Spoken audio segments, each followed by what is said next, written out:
Let's go. Man, boxing. What a day yesterday, huh? Is that what you call that? Come on, dude. Well, nah, You like that know was. how listen, you know how I feel about this. Yeah, I was. I mean, I kind of told my guys, like, I was like, look, dudes, like, Mike Perry's a good fighter, but like, this is boxing and it's not bare knuckle. Like, there's a lot of difference between the fighting thing, and not only that, like, Was he drunk? Charlotte, dude, I don't even know. Dude, that's a really good point. That's a really good point. What if he was just went out there and was just hammered? That's why he's all flat footed and walking all weird and shit. I don't know. It was dirty, man. It was weird. It was a very, very weird fight I didn't overall. watch, but it looked like he only had like 6 months of training Yeah, his entire life. yeah, it was pretty bad. It was pretty bad.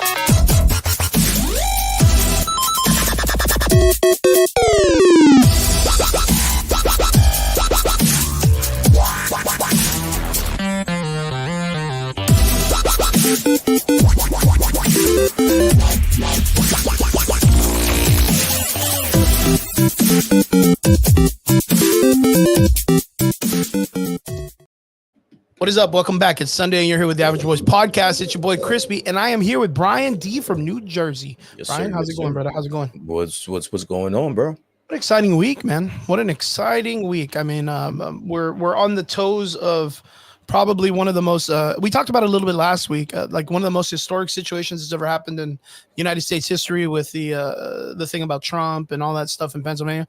And then today we barely got acknowledgement, like maybe what, like 2.5 hours ago, that Joe Biden's going to be stepping out of the presidential elections. Have you heard about this? And I did hear about it. I'm curious as to your thoughts of that. I don't know, man. I mean, we kind of figured that it was going to go this way.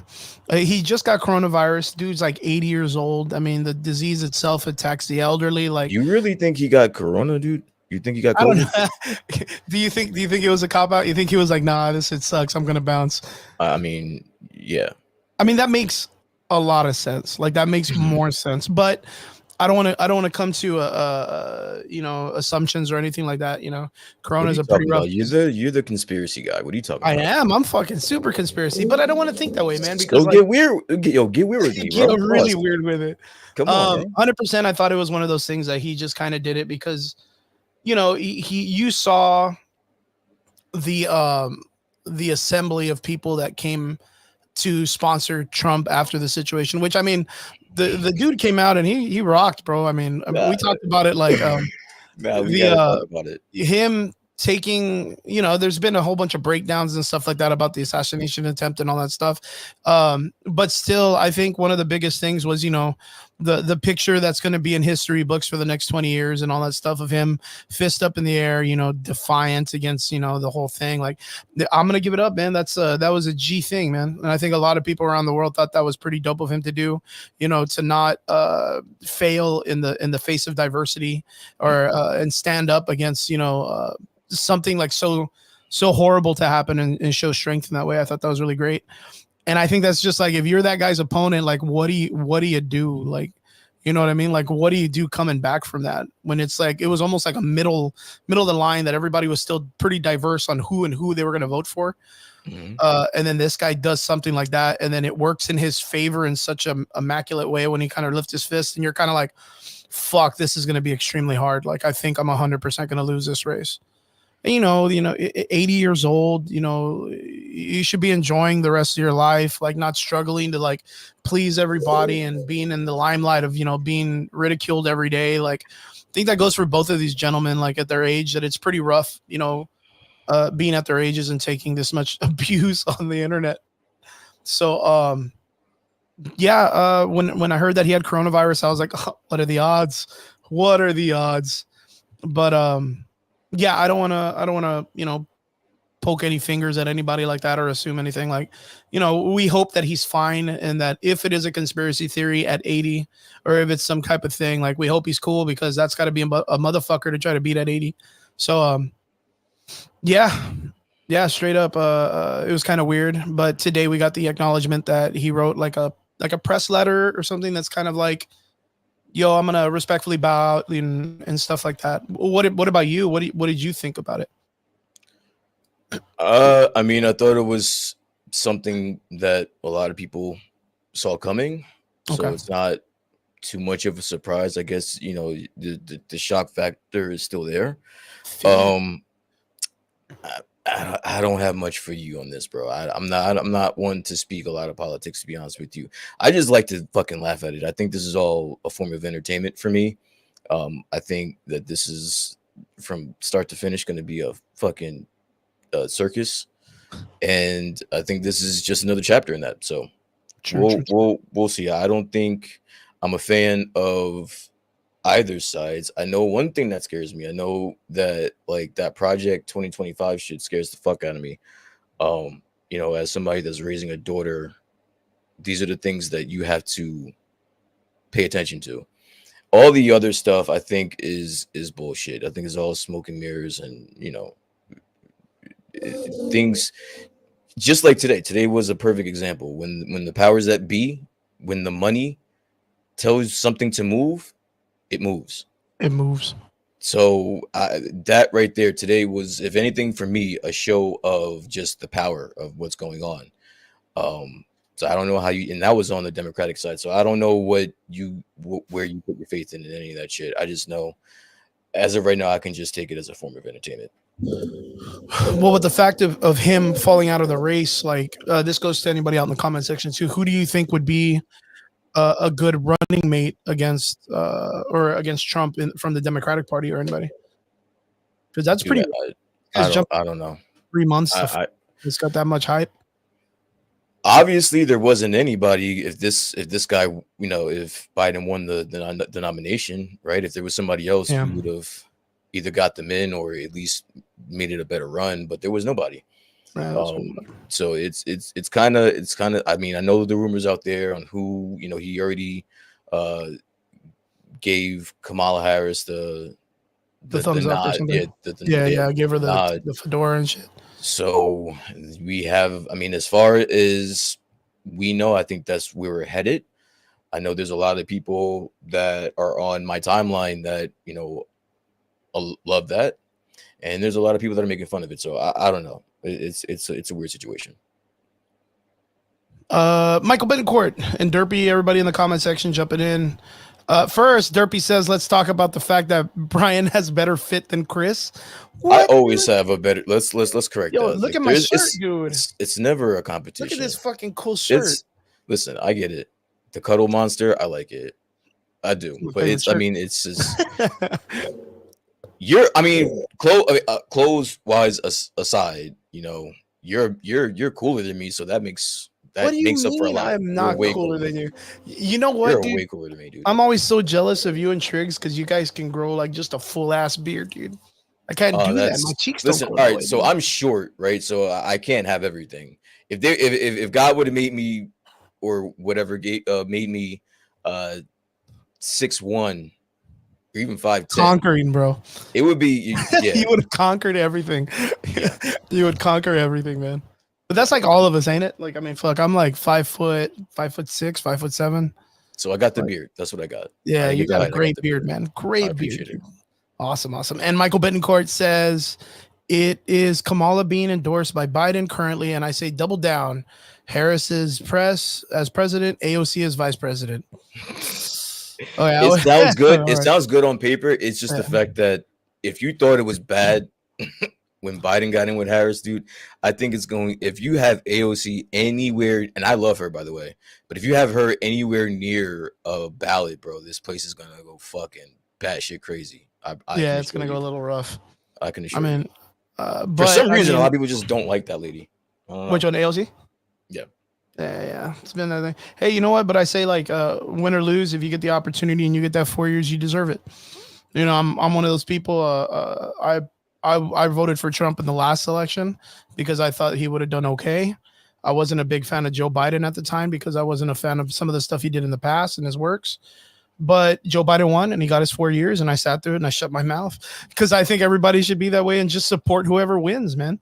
You know, that's just my opinion. I mean, I think that's only fair, right? it's Because fair. if you were opposed to Trump, you had to sit there for 4 years for him. So it's like that's just the way this shit works. I think 100% that's probably the easiest way to look at it. Like if you win, if they find something bad in the election, like if someone cheated or whatever, then by all means let them go through the procedure.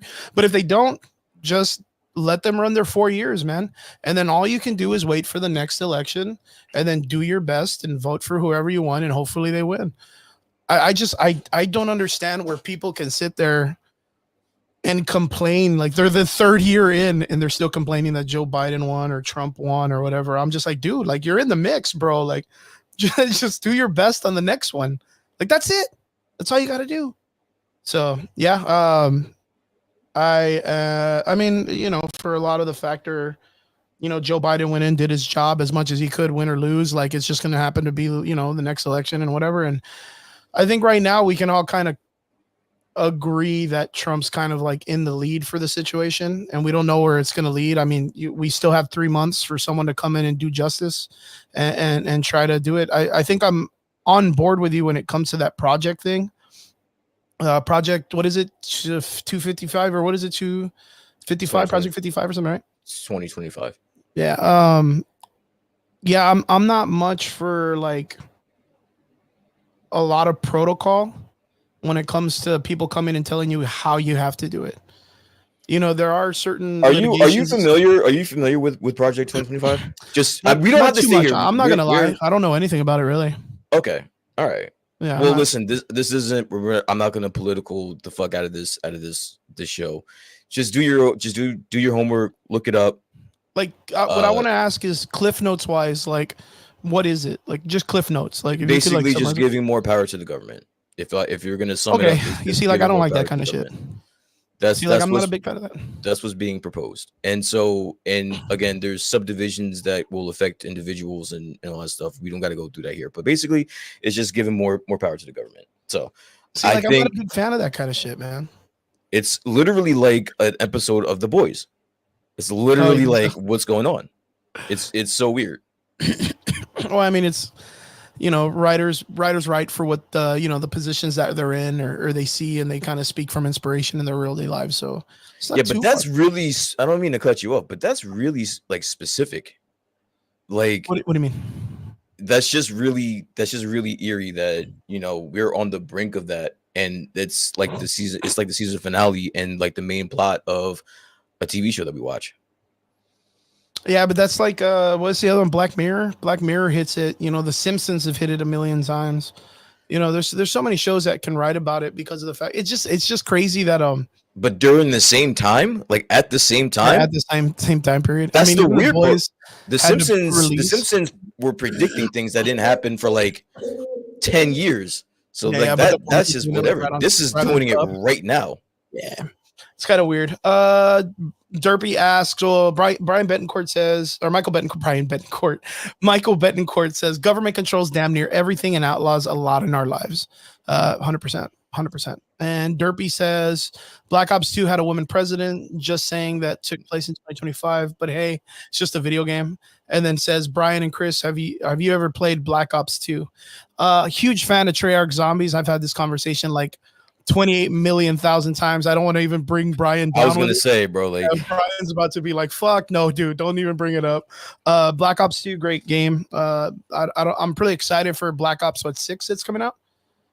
I think Black Ops 5, Black Ops 6. It looks pretty good. It looks pretty dope. 1980s, 1990s, Cold War era, kind of, you know, Reagan time and shit like that. I think it's going to be pretty cool. Not sure if the zombies thing is going to come back. I think the zombies Treyarch story with Richtofen and all those guys is pretty much dead in the water. But yeah, pretty much. Yeah, we know what you're saying, man. I mean, it's not the first time that we've had a female president in science fiction. We've had it across the board. Based on popularity, do we need a female president? No, but if they bring the right type of energy, right type of leadership and stuff like that, then yeah, they deserve a chance. And like I said before, 4 years, I mean, you can only ruin a country for 4 years with so much until, you know, someone else has to step in and do it. So if we get a female president come out, Kamala Harris or whoever they choose, if they come out and they do well, they win their election, then give them their 4 years and give them a chance. You know, I just don't know how else you change the machine if that's the case. You know what I mean?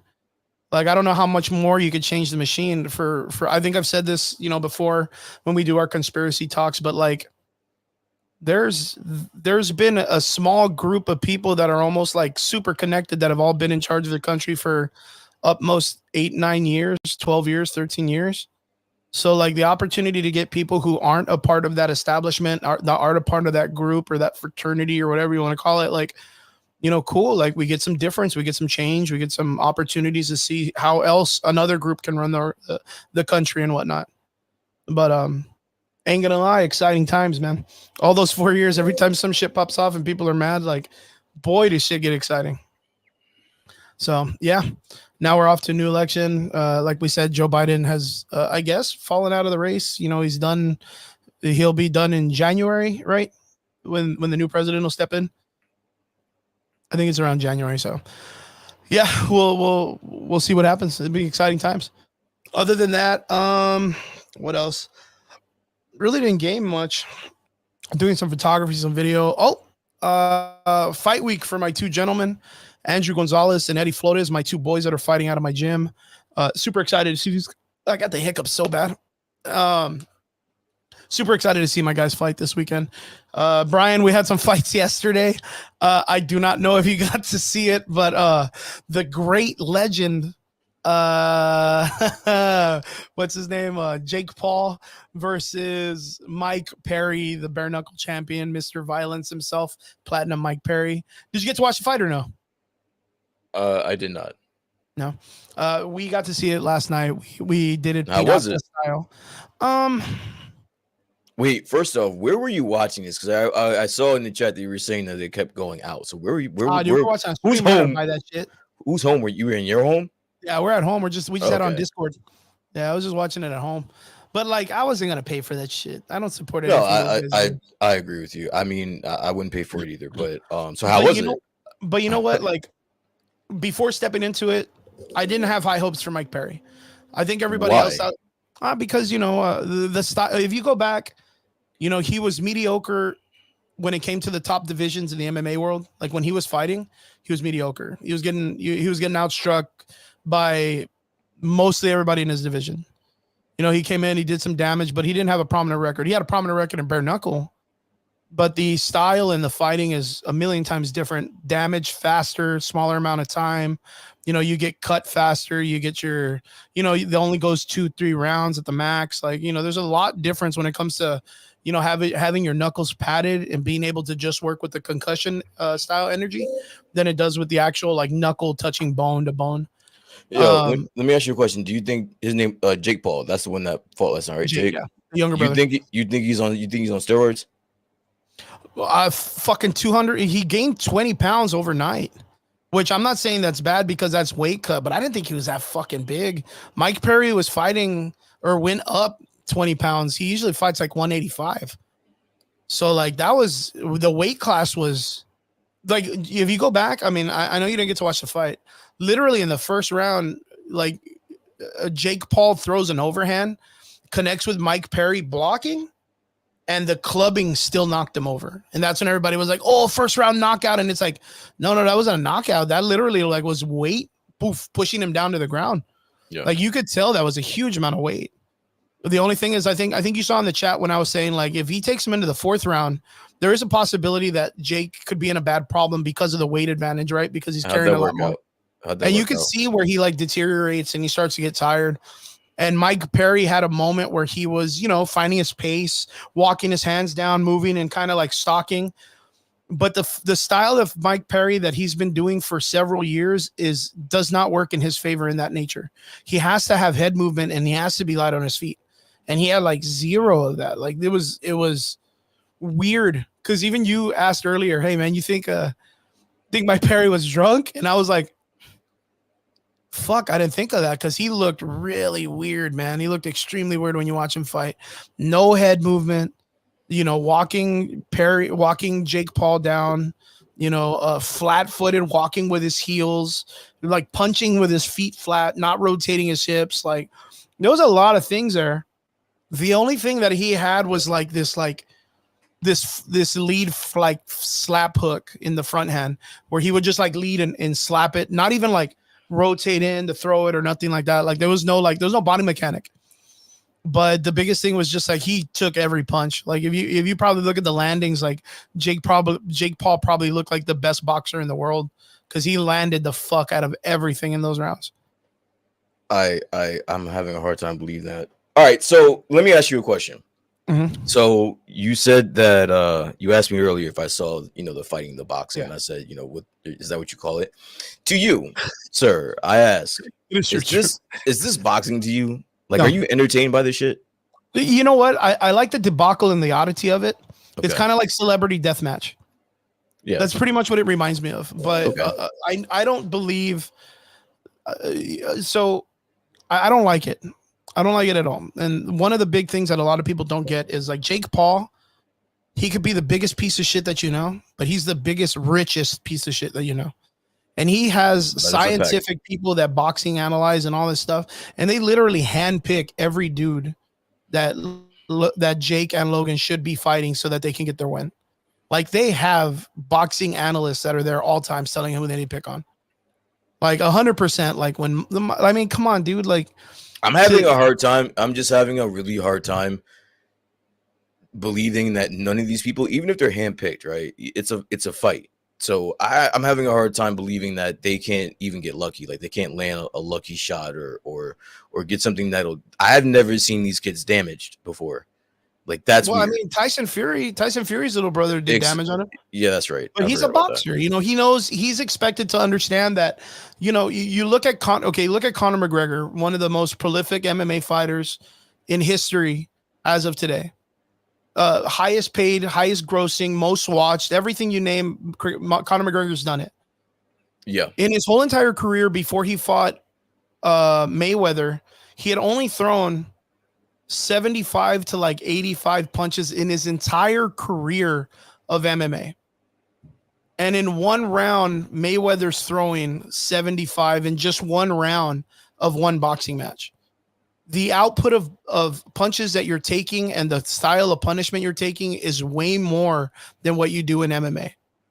You know, you take less punishment. When you get knocked out, you don't get back up. There's no idea on the sense of how you recover and how you continue. Boxing does that.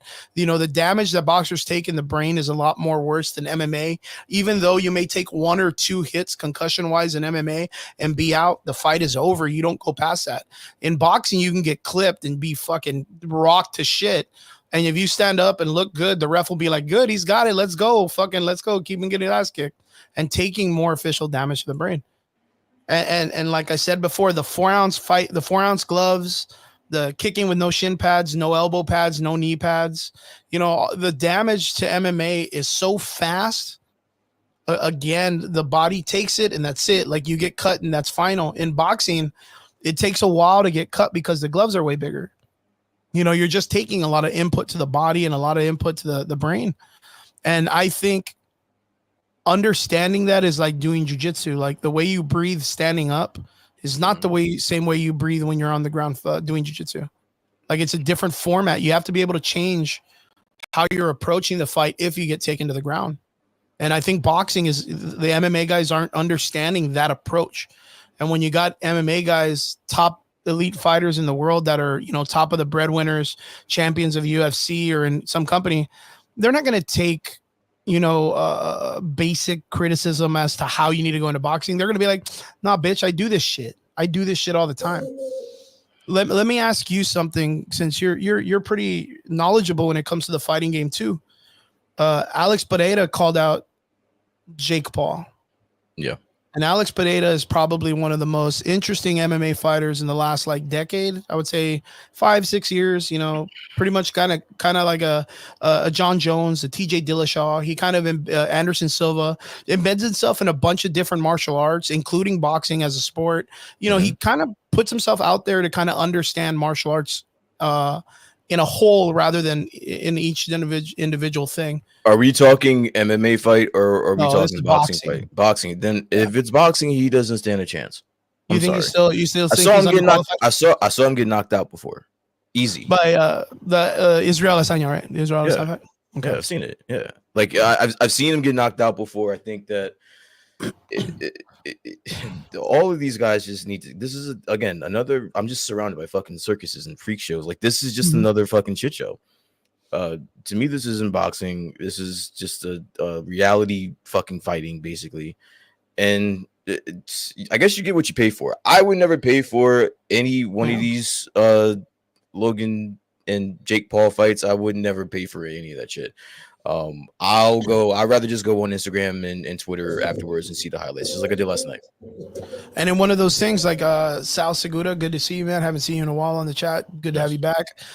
Says, and the funny thing is, he still feels like he can defeat Tyson.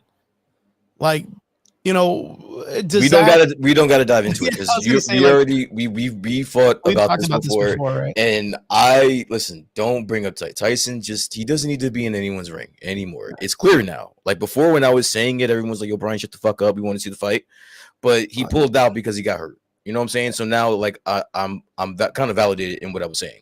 Yeah. So like, he just needs to relax. Like, he doesn't need to be in anyone's ring, boxing, MMA, nothing. Like, there are so many other able-bodied, younger, more healthier fighters that Jake Paul could call out. Yeah, and especially if this kid is on something. Yeah, I think it's crazy that he's keeping that kind of size at that weight.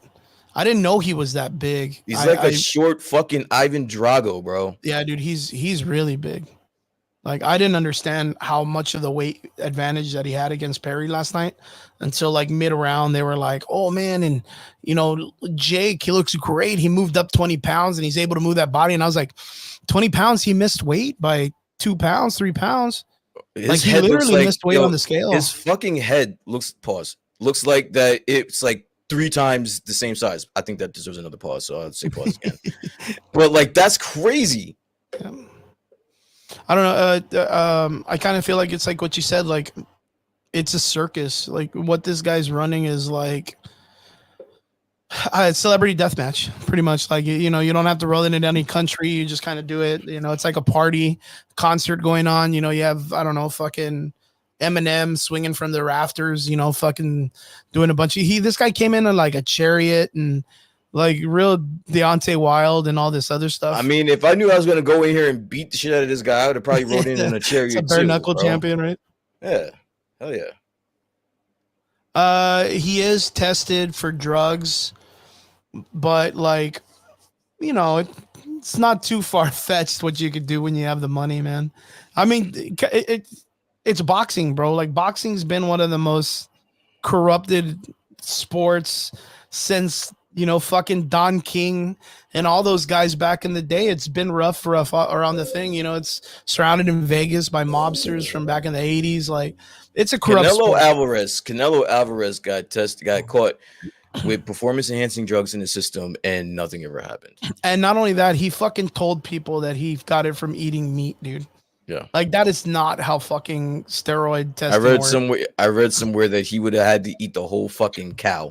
Well, no, it's not even that. That's like, it doesn't work that way. It doesn't work that way. Like, you would have, I guess that would be the only way is you would have to eat like a huge amount of meat. But like, I mean, that's the stupidest like excuse I've ever heard. And he was able to get out of it. Of course, it's fucking corrupt. Yeah. Yeah, I don't really care to buy anything that these guys kind of put out. But you know what's even crazier is now. The boxing, like the WBC, like World Boxing Commission, they are now promoting their boxing fights at Jake Paul's events. That's what makes it even worse.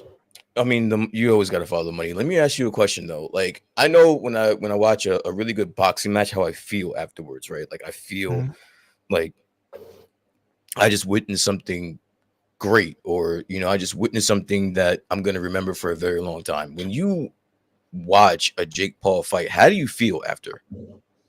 Dirty. Feel dirty. Feel like I need a shower.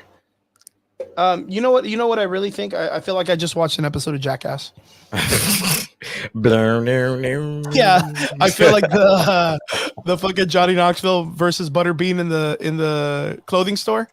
Yeah. Like, I just feel like it's just a joke. Like, there's no other way to put it. Like, it's kind of like You ever see those weird Japanese wrestling events that like have celebrities that come in and they bring chairs and they attack like a random, an actor attacks like what's that Bob Sapp or whatever, like, or you know what I mean, like Rampage Jackson, those guys that are over there just doing silly things because they know it puts on a show. Like it's 100% a show, 100% it's a show. Do I think the boxing is fake? No. But you can go 75% and not try to kill each other and still get the same effect of fighting each other for reals. Look at I look at how fast they got rubbed, pushed under the rug. The Chael Sonnen and Anderson Silva boxing match that just happened like 3 weeks ago. It was fucking bad. It was two best friends doing a sparring match in front of people for money.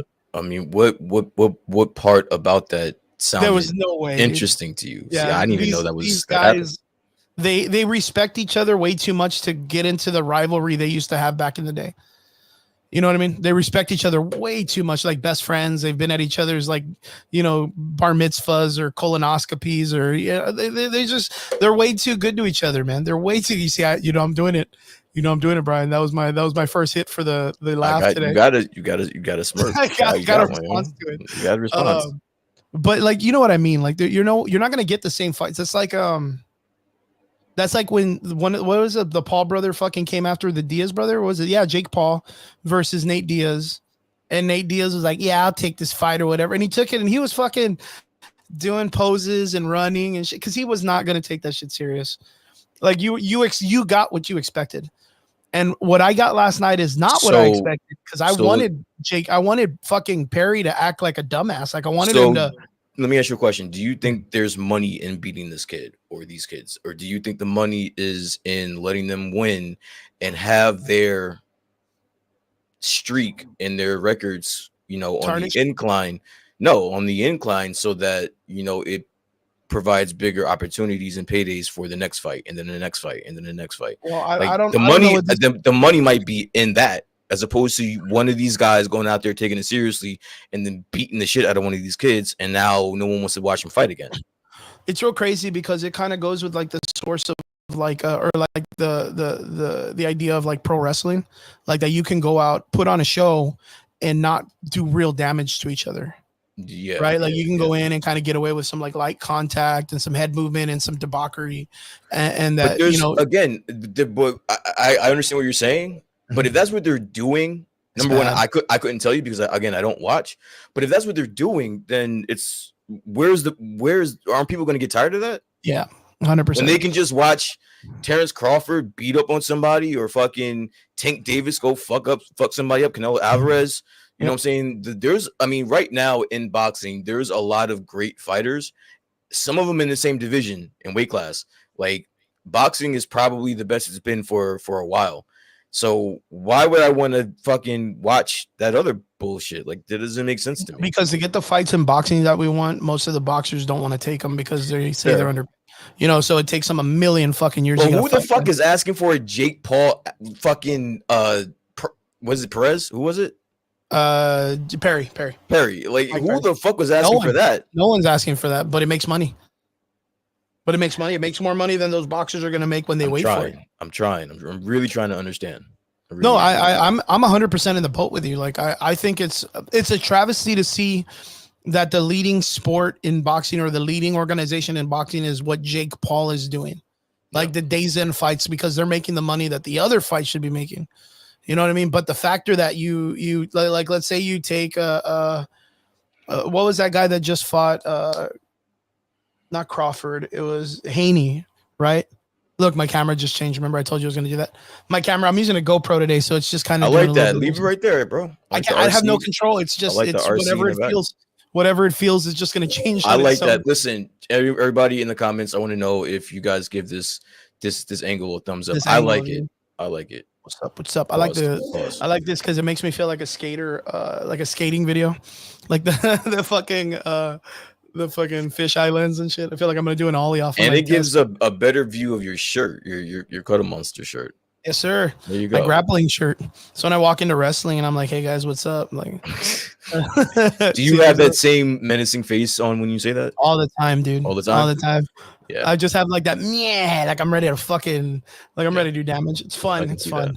But yeah, like the problem is like you go with Devin Haney, right? Like Devin Haney and Ryan Garcia put on a big fight like not too long ago, and that Yeah. was a fight people were looking for. And then of course, Ryan Garcia, fucking poor kid, like he's just in the rut of life or whatever, he's dealing with. So I mean, it's a different life when you have that much power. You know what I mean? You fuck up faster because it's Even in front no of you. matter what you feel about either one of those fighters, like at the end of that fight, being that it was such I guess shock to Mhm. everybody, like the feeling afterward was like, oh shit. Like people will still talk about it to this day about how Ryan Garcia just beat the shit out of Devin Devin Haney. Haney, yeah, Devin Like Haney, that shit, and I know of course it's kind of tarnished now because of the whatever, everything but right. But but I'm still, just saying the skill was that's there. wild. That's what I'm saying. The Like skill was there. the feeling after watching that fight is something different than what I would feel watching after a fucking Jake Paul. Listen, and I'll give Jake Paul. I was just reminded. Yes, Jake Paul puts in a lot of work. Don't Mhm. misconstrue what I'm saying. I do think that he puts in a lot of work. I think that it was smart for him and his brother to move to Puerto Rico and just live off quietly down there and then just train. Mhm. I'm just saying, me personally, I don't know if I can find enjoying watching any of his fights personally. Yeah, like it's just one of those things that I think the sport of boxing is still very well up there when it comes to the entertainment, but I Yeah, just think for the amount of time it takes to get one fight going, it's hard because right now I could off of my hand I could probably name like 5 professional boxers, like maybe off the top of my hand if I don't really think about it. And other than that, the 800 boxers around the world are just being pushed down and no opportunities for them because of the factor that it takes so fucking long for it to happen. I don't know. I don't know if I agree about that. Again, I don't know how well in tune you are with boxing right now, but Just a couple, I don't know. I'm just casual. I can name more than 5 superstars right now that will draw money. Like uh we just saw a fight last week. I can't even remember. Shakur. So Shakur Stevenson. We just saw a Shakur Stevenson fight last week that it didn't draw any money. But again, like if he gets the right fight, I know that the knock was that he's boring and he doesn't draw any money. That's the reason why he was in New York. He was right in my backyard. Um, but I think given the right opportunity, if he doesn't duck something, I think he can make some fucking money. There's a lot of good fighters in a lot of different weight classes that that do make the sport fun. Yeah, but it's just they're just not getting the paycheck that they want. I don't know about that. I think they're getting the paycheck that they can bargain for at the moment. I think that the one thing I will give about the Paul brothers is that they could print their own fucking money. Yeah, I was gonna say They like have that I aura can about them. I could probably guarantee you that Mike Perry made the most money he's ever made last night. Yeah, yeah, I of can course. guarantee that. And thank God he did because Connor was not having it with bare knuckle and they like fired his ass. I don't know if you saw that. No, but that just goes it goes to my point. So, do you think if Jake Paul loses that fight, let's say that Perry took it serious, right, and just beat Mhm. his ass, whooped his ass, right? Yeah. Conor McGregor wouldn't even acknowledge this because now his value has went down. Now no one wants to see him fight Conor McGregor. So the money is in these kids winning these fights. Because Yeah. like you just got to look in between the lines. Why is Conor McGregor? This guy is filthy rich, filthy fucking rich, bro. Well, I mean, again, what does him losing a fight against Jake Paul do to his undefeated record in bare knuckle? Yo, after who? To Mike Perry. Mike Perry's undefeated in bare Yeah, knuckle fighting. yeah. Like, what does Okay. that do to him in bare knuckle, like in the BKFC fighting rim? Like, what does that do for him? But Like like him you said, losing to Logan all right. Paul or whatever. So what does Jake that Paul. say? So what does that say to your point, saying that he just made the most money he's ever made in his fucking life? Well, no, So that was that's a the jump for him. no, but I'm But saying like, like you're looking for a motive. You're looking for a motive. I just gave you one. It's the money. It's because but he's gonna make the most that he's ever made in bare knuckle. That's why. yeah, but people are over here like there's a lot of people out there that are saying like it's an embarrassment for what he did, and for Who him to lose cares? like that makes If him you're look bad. listen, bro, fuck that. I don't think that makes him look bad. Everyone's gonna have a problem with everything you fucking do. Yeah. So if you're out here making the bag, like this is the bag as far as you're concerned. This is the biggest payday you've had, right? As what you said, right? Yeah. So who cares what anybody else says? Are they But paying your bills? No. Are they feeding your family? No. Putting gas in your car? Nope. Saying anything positive about you on the internet? Yeah. Well, no, probably not. No. So then fuck them, for lack of a better term. Excuse my French. No, the French was good. I think your French was amazing. It was good. It was pretty good. I was being modest. My French is impeccable. It said the Sportster estimates Paul will earn around $3 million. And how much is this pair? It says, okay, so Mike Perry pocketed $60,000 for his fight against Thiago Alves in bare knuckle like 2 months ago. 60. Now, no, wait. Before you read off or before you look it up, do you think he made more than $60,000 in this fight? Yeah, guaranteed. Guaranteed. Right, so if he would have made, like, let's say he makes $800,000, and he got the night off, like you said, he didn't even have to train for this because he has no ambition to beat this kid. Yeah, he didn't go in there because he wanted to win. He just went in there and was like, "Yo, 100%, this is the biggest payday ever." It's the I'm sorry, but the dots and the amount of punishment that he took, I guess, because he did. Yeah, he got us not. He got but us it's not. Not as bad as bare knuckle, dude. Yeah, exactly. Not as bad. Exactly. So for him, it's just a really horrible sparring match. It's a night off. It's a night off. My head beat off. Oh no, it's still a fight, man. Like I still give it up to both these guys because it's still hard to get in there and do what they got to do. So you should have took it more serious. But for $800,000, fucking, I don't know anybody that would deny it. $60,000 to $80,000 to $800,000. Yeah, I would even say anywhere up to 800 to $1 million, dude, easy. Because you got to understand if Jake Paul is making $3 million easy, not counting pay-per-views or if that's just the walk-in and ticket sales. Like, how long did the fight last? I win 4 rounds. 4 rounds. 4 rounds, 2 minutes each. Fucking. Okay, so that is a great payday. That's a fucking awesome payday for Mike Perry. That's all I'm saying. That's a beautiful fucking payday for that guy. Exactly. And I think it's well deserved. I think Mike Perry is a great entertainer. I think for what it's worth, I think it was a great fight for Jake Paul to pick because I think Mike Perry was going to be a bigger draw than it's kind of dick to say, but Mike Tyson. Mike Tyson, it's a debauchery. It's a weird circus, like you said.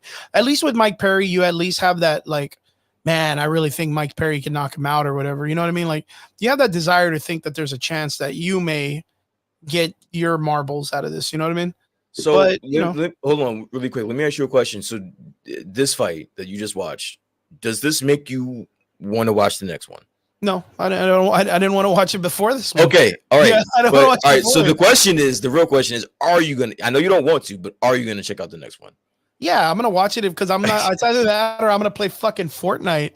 You know what I mean? God, dude, what do you want from me, man? It's either that or I gotta watch another episode of Acolyte.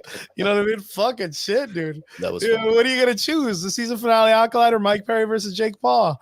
I think for that moment it's cool. I'd rather watch it happen. So that way I can laugh along everybody at the end of the fight online on X and Twitter and in the group chats rather than me having to be like, what happened, guys? What happened? Did I miss something? You get to watch it all unfold like a fucking horrible, like, I don't know, beauty pageant or whatever it was.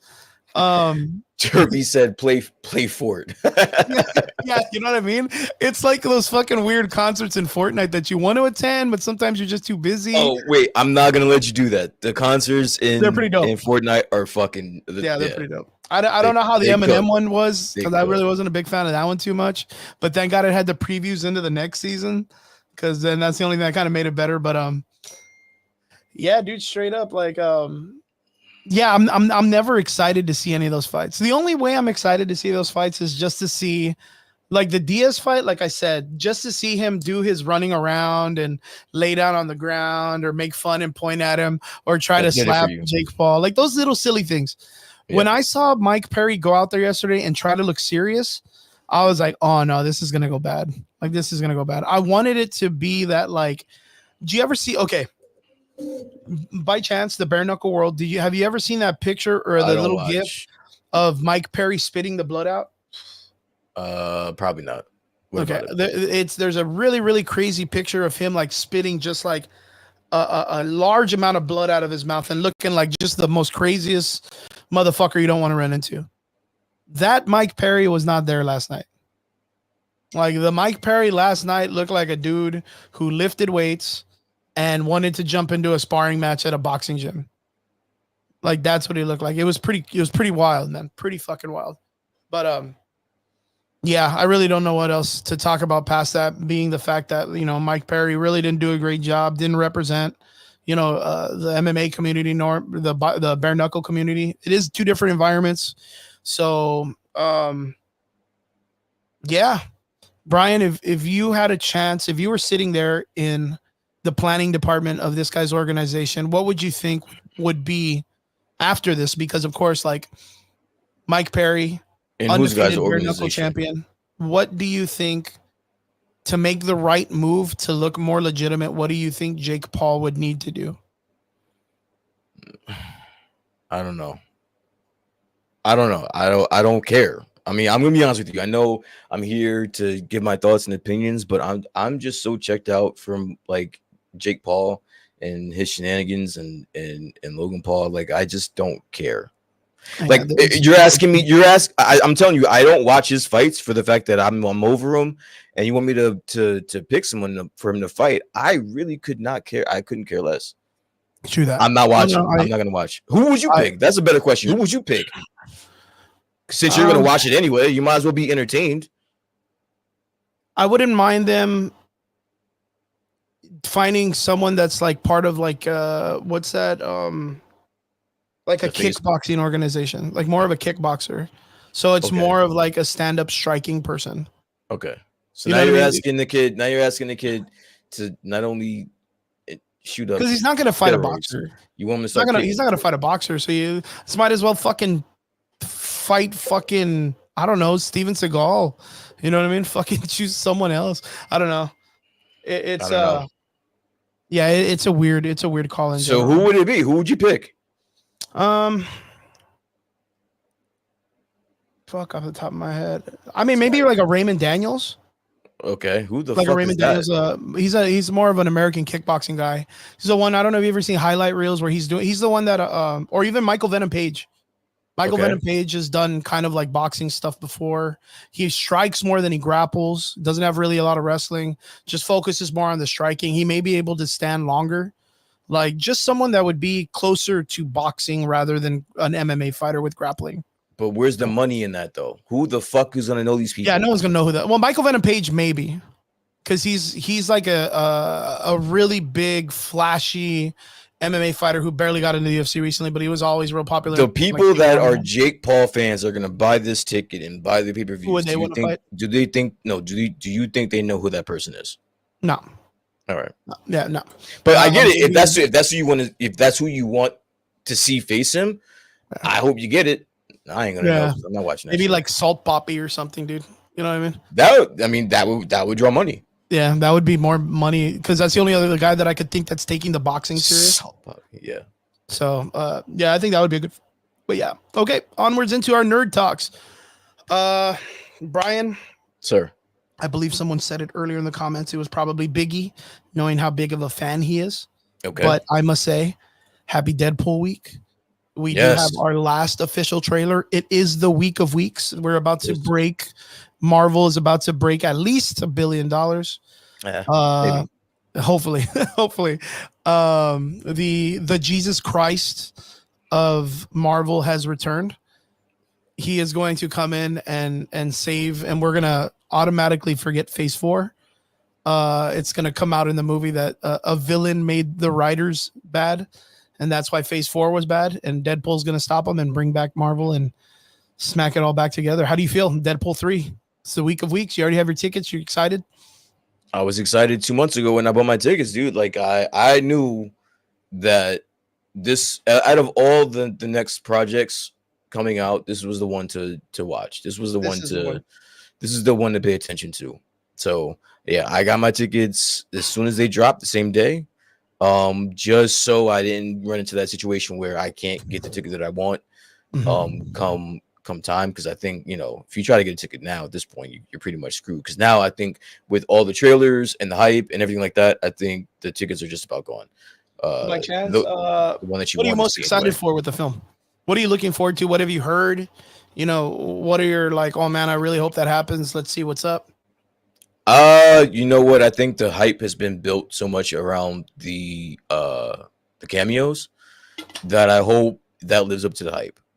What's I up, would Mike? hate I would hate for the fact I would hate for the fact of the hype being so big for the cameos and then you coming back or coming out of the theater thinking what the fuck was that? So I'm looking forward to that. Hopefully that'll hold up. I'm looking forward to seeing Hugh Jackman again, dude. Like we got Hugh Yeah. Jackman again, and then this time he's in the yellow fucking Wolverine suit, dude. That's pretty awesome. So I'm looking Did you hear that forward. there was people on set like crying when they saw him in costume for the first time? Yeah, yeah, That I was did so see that. dope. So yeah, I'm looking forward to that as well. And just I won't say I'm a huge Deadpool fan. I think I'm okay with it. The first and second movie were okay. I like the action more than anything else, but I mean, I dug it. But this is gonna be the one. What about you, sir? Have you? First off, let me ask you a question. Have you got your tickets yet? No, because we have the fights this week. You're fuck. Oh yeah, you went Yeah, over the fights I because you kind of wouldn't have be a able to see it legitimate anyway. excuse, right? Okay, yeah. Yeah, because I'm gonna be the weigh-ins are Fridays, the fights are Saturdays. It's gonna be busy. So we're gonna try to attend The a movie film. comes out Thursday though. Yeah, but believe me, it's fight week, dude. Like it's probably like one of the most busiest things for fighters. It's the busiest thing. So when it's fight week, you can't unwind. You can't like just chill or have My time to fighters chill. can only Are unwind. you just fucking just what's It's critical. Goggins? Are you just Goggins? Stay hard. Pause. Are you just like that all the whole Goggins, stay hard. yeah? Are you just Goggins the whole fucking week, bro? You can't like relax. You can't chill. Not really, because the hardest part is the weight cut. Got it. The hardest part's the weight cut. So it's critical because right now my fighters should be about 6 pounds to 10 pounds off, and then we cut the last 5 pounds like 2 days to 1 day before. Yeah. And then from there, it's if your body's struggling, if you get sick because your immune system's down because of the weight cut, like do we have a sauna that we can go sit in? The fighter that's there that's struggling the worst, medically, are they going to be okay because we're going to make them cut a bunch of weight within this next couple of hours? Like, yeah, it's a pretty critical week. The only time that we get relaxed from here on out, because it also goes back to strategy and maintaining and their families and how they're dealing with their people, being that they're not eating and, being cranky or whatever the fuck. And it's the only relaxation is going to come after weigh-in. So day of weigh-in, right after they get off the scale, they make weight. Like, then it's like, okay, let's go eat. Let's go get you hydrated up and let's relax because tomorrow we go to war. Like tomorrow it's all out on the table. It's on your shield kind of shit. Got it. Like there is it's a very stressful situation. So let me ask you, I get it. And like you said, it was like it's a legitimate reason. I get it. But you did see this last trailer though, right? Oh, 100%. I'm super excited about the film. I'm curious. Where's your hype level at for this movie? I know you don't have the tickets. You don't know when you're going to see it, but are you excited for it? Well, the goal for all of us is after the weigh-ins, we're going to try to go get tickets, and we're going to try to go see it. Like literally, like after I think the weigh-ins are like at 2, so we still get a pretty good amount of time of the day that we can actually try to go see it within like a couple of hours. And then if we go see it early on, Saturday morning or whatever, we can go do that too. See, told you, camera on fire, does its own thing. Then we'll be able to go see it on Saturday night. But like, spoilers are always a big thing and all this stuff. So Rob, no spoilers in the comment section, please. And Miguel, in the comments, we will be, I don't know if you're still here, but we will be talking about Cobra Kai. Yeah, we'll be talking about Cobra Kai in a little bit. Stay tuned. Yes, sir. Yes, sir. I'm fucking super hyped. Again, the theory and the conspiracies and all the stuff, all the what's going to be coming and whatnot. I'm excited for it because I'm a big Secret Wars guy too, man. So the lead up for Secret Wars is probably like my biggest thing, and it's they got to nail the landing. The X-Men are supposed to be coming after Deadpool. He's supposed to be introducing like the whole X-Men to the universe. What's up, John? Good to see you, my bro. So yeah, I'm really hyped. And of course, dude, Ryan Reynolds is as Deadpool is never a not miss. You know, it's one of those things like this is like the time you watch Ryan Reynolds, and then to see him be with the man Hugh Jackman as Wolverine again after he said he would never do another one. Yeah, super excited, bro. Like, I mean, what more can you ask for? What more can you ask for in the world of Marvel? Again, this is a great time to be alive when it comes to Marvel. Can they nail it? I don't know, but it's exciting. Excited to see him. I don't have any faith in Marvel for what they've done, but I have faith in Ryan Reynolds. Like that's who I have faith in. And I know he's going to stand his grounds when they tell him he has to do stuff and not do stuff. I think he's going to be like, well, I'm the one that knows how to make money. I know how to make money with my project and I know what people want. So really, really excited. So hopefully I get an opportunity to go see it before everybody ruins it. Everybody ruins the comic sections. Dude, you're gonna have to stay off social media. Like that's your only option. Oh, that's not gonna be hard for me this week. That's not gonna be hard for me at all. All I'll be doing is posting for the fight. So like that's gonna be pretty easy to stay offline. Yeah. But yeah. This is coming out this week. You know, it'll be out Thursday, guys. So make sure you guys get your tickets if you haven't. And yeah, don't spoil anything for anybody. It's gonna be a lot of cool shit. Super crazy cameos like picture Deadpool flops. Imagine it flop, dude. That would suck. I really doubt it. I really doubt it flops because people are gonna love it just to love it in general. Like for like a second, just to think about it. No. Yeah, I mean, imagine it just being bad writing. Like we were talking about earlier, like they just mess it up somehow. I mean, but I don't know how you can mess it up because it doesn't even like it doesn't coincide with the Marvel universe. Like listen, big, Marvel is I think we talked about it. Marvel is they're in no shape to this not to work. Yeah, for this not to work. So I think being that their backs are proverbially, against the wall, I don't see how they drop the ball in this, especially and just piggybacking off of what you said with the people that are involved. I don't know how this fails. Like it's one of those things like I don't think they have I don't think they have the power to come back if they ruin this. If this has even an ounce of rewatch value, it wins. They're gonna make $1 billion easily. Yeah. If it's something that people were gonna be like, I can't wait for I gotta see that again. Or I gotta see that again. Yeah, 100% it wins. 100% it wins.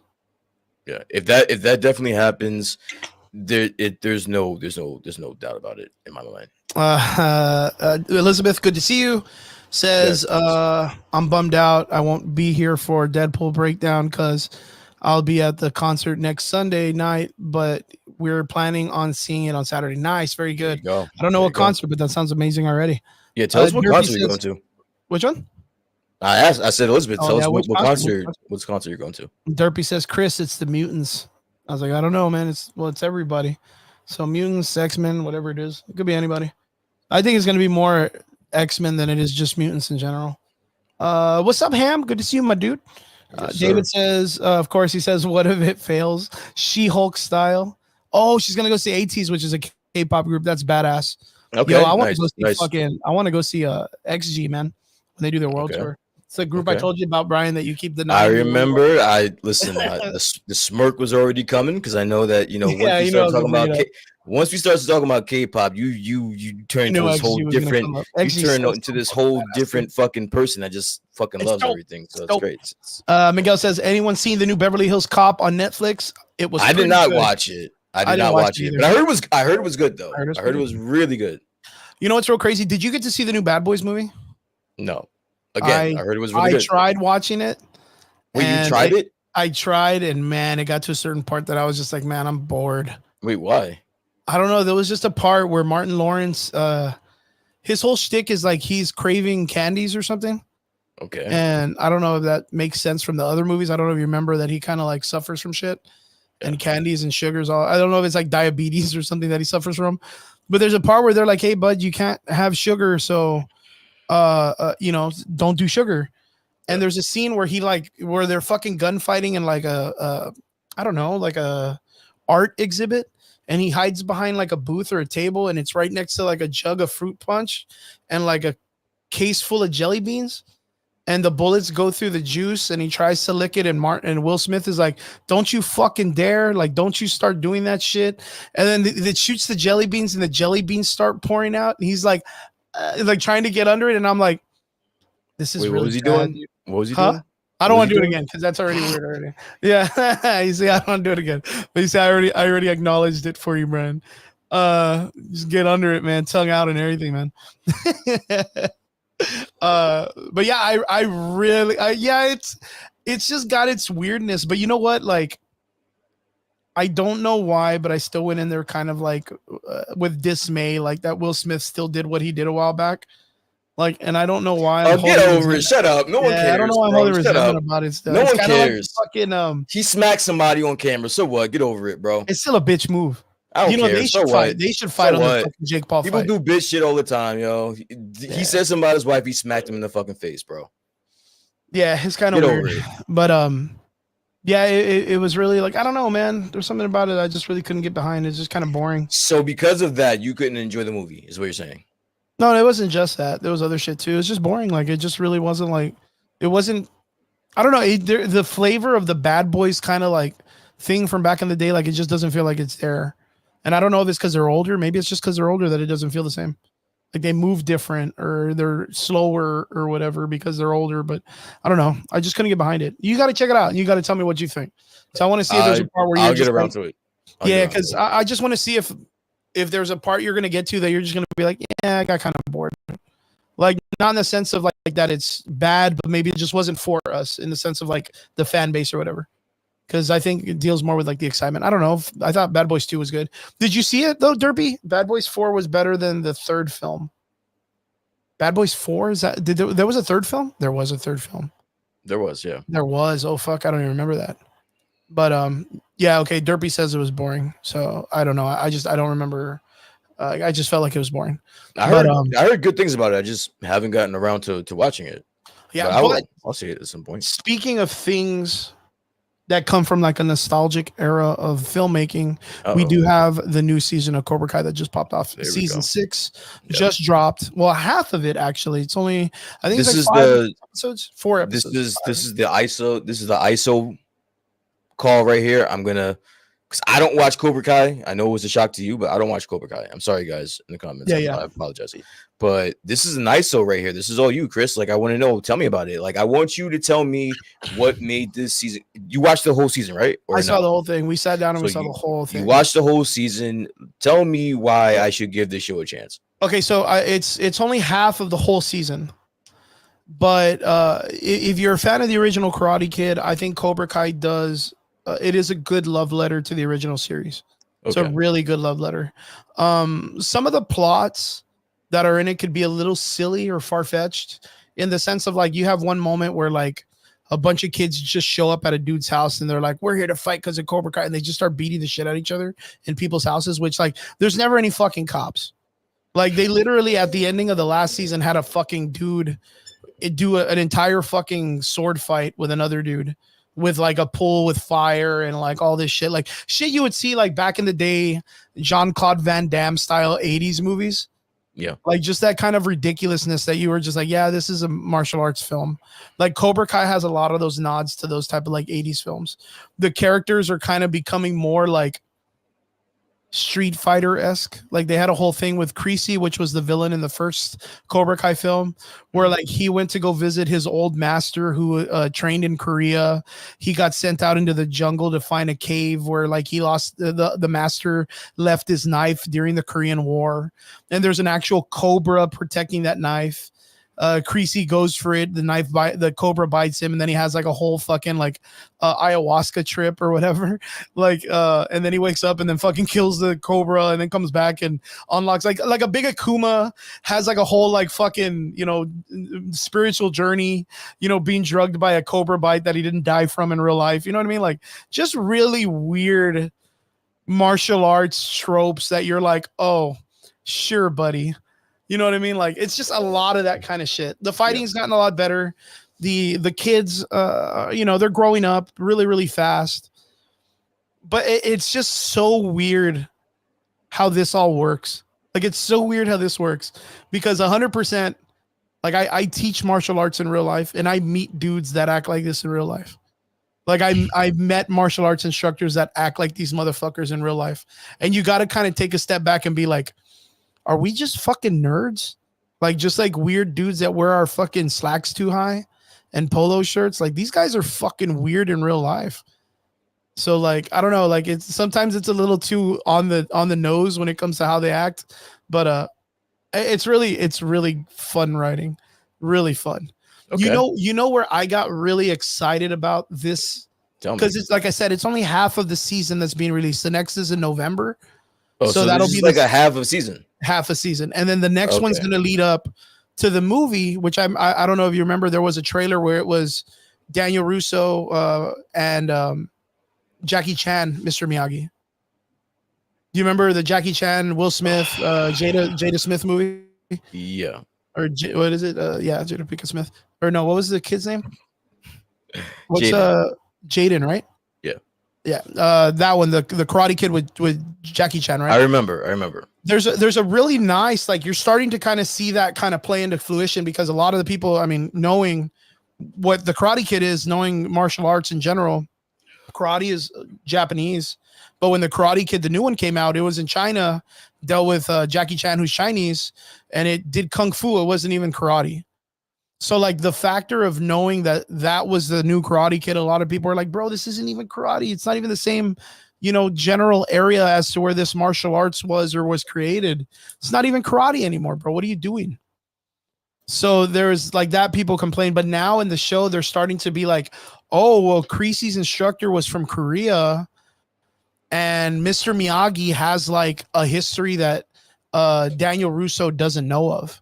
He had a box with a bunch of his stuff. There was a boxing gym there, and a passport that leads to like, there was like a Chinese currency coin that led to like him being in China for a bit. So you're like that he wasn't even, his real name wasn't even his name. It was he took the name of another person, which could be the Jackie Chan, Mr. Miyagi. Like just the whole general idea that they're starting to like mix these two stories together is really impressive. And you know what I really, really dug? No, Chris, please tell me. Was the boxing gym. Okay. Because you remember that in Karate Kid 3, they had that girl in it. What was her name? Tilda Swan or Tilda Sweeney, or what is it? Christy Swanson, something like that, right? You remember the chick, right? No. Well, she did $1 Million Baby, where she's a boxer. Yeah. And I think they're going to mix the story of her being a boxer in that movie with her being the Karate Kid.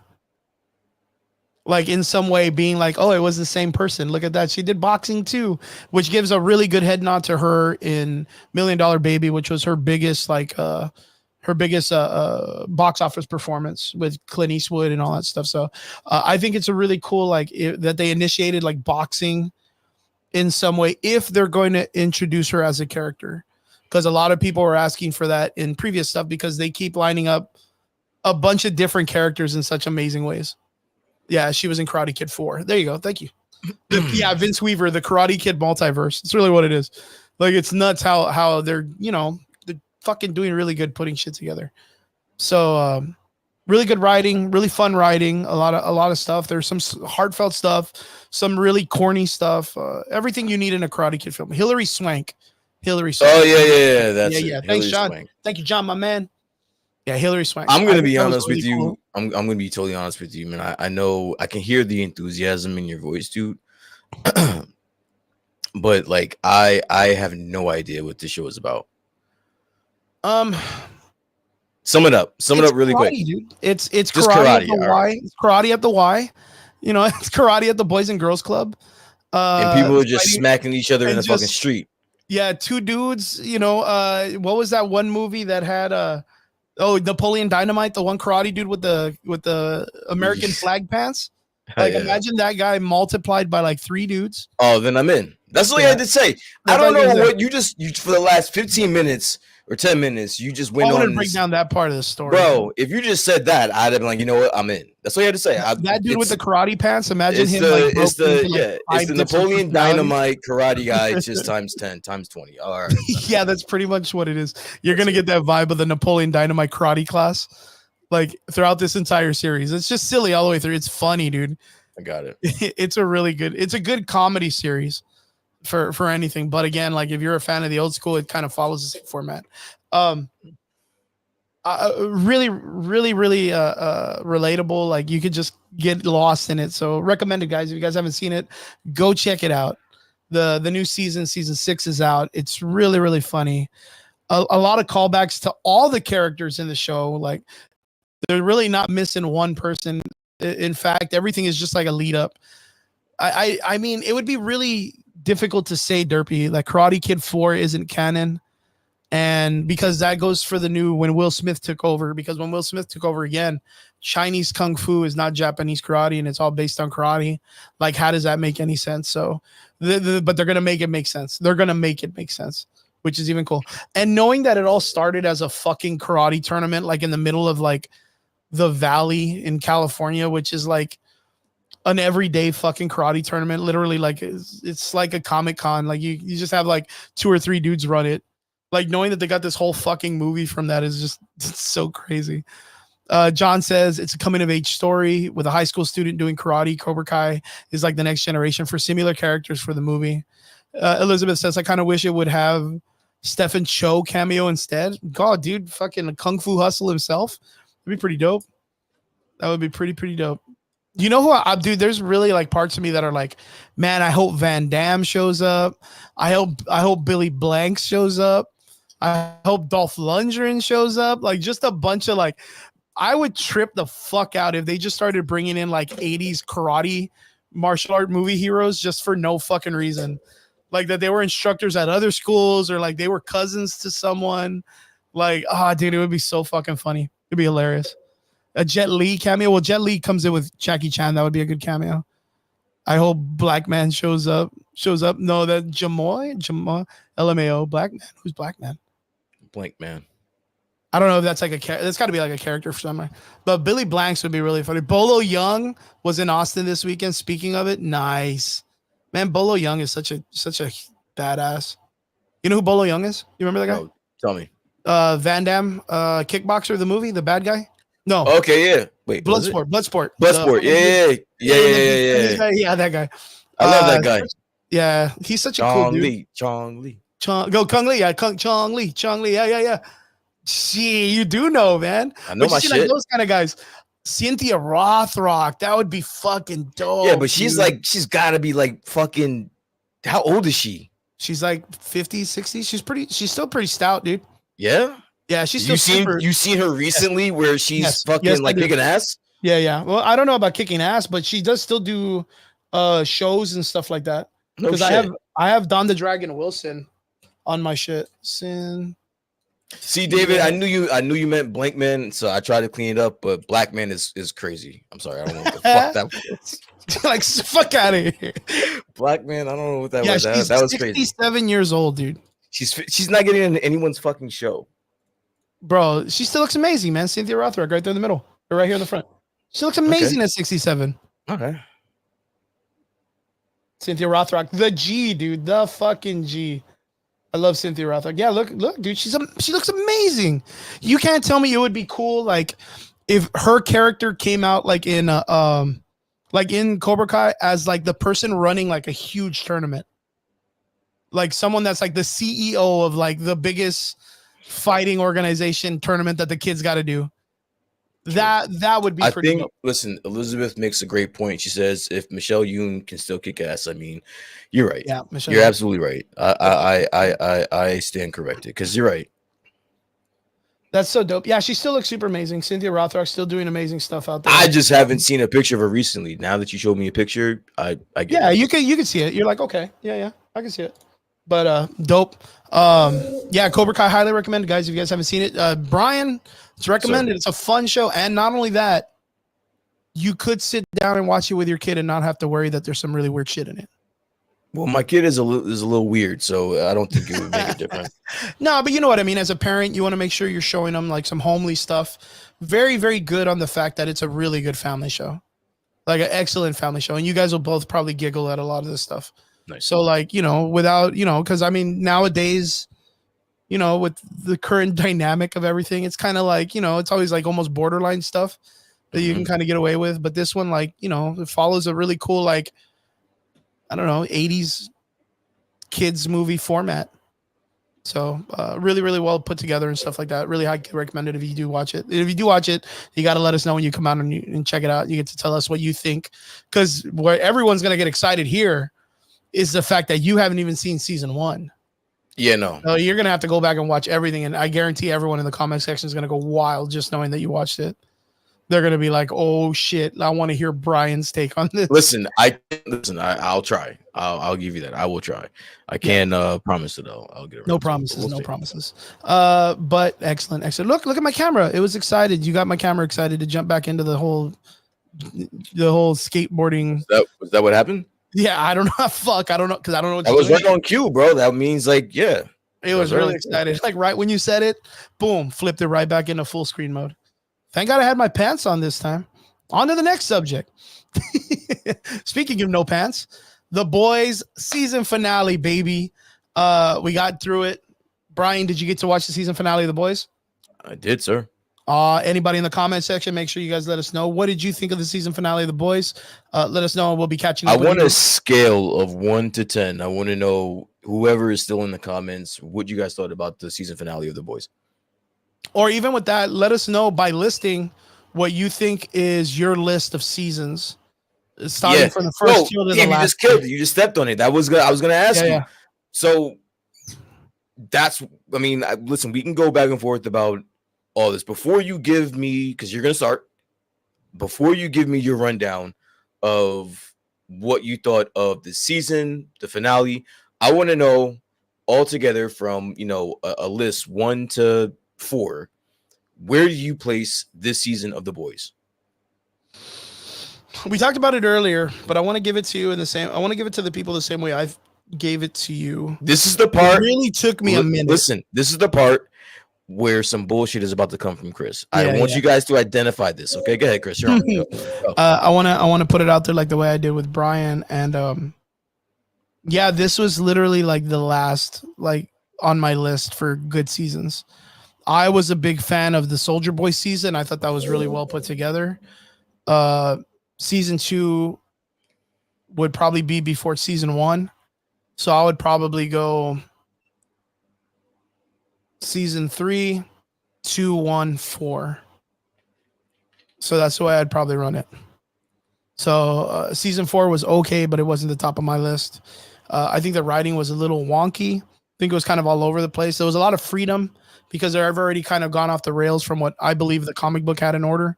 It is kind of getting back online to where we need to get, where, Homelander's in the White House. He's going to take over the United States, and then it's a big ass war.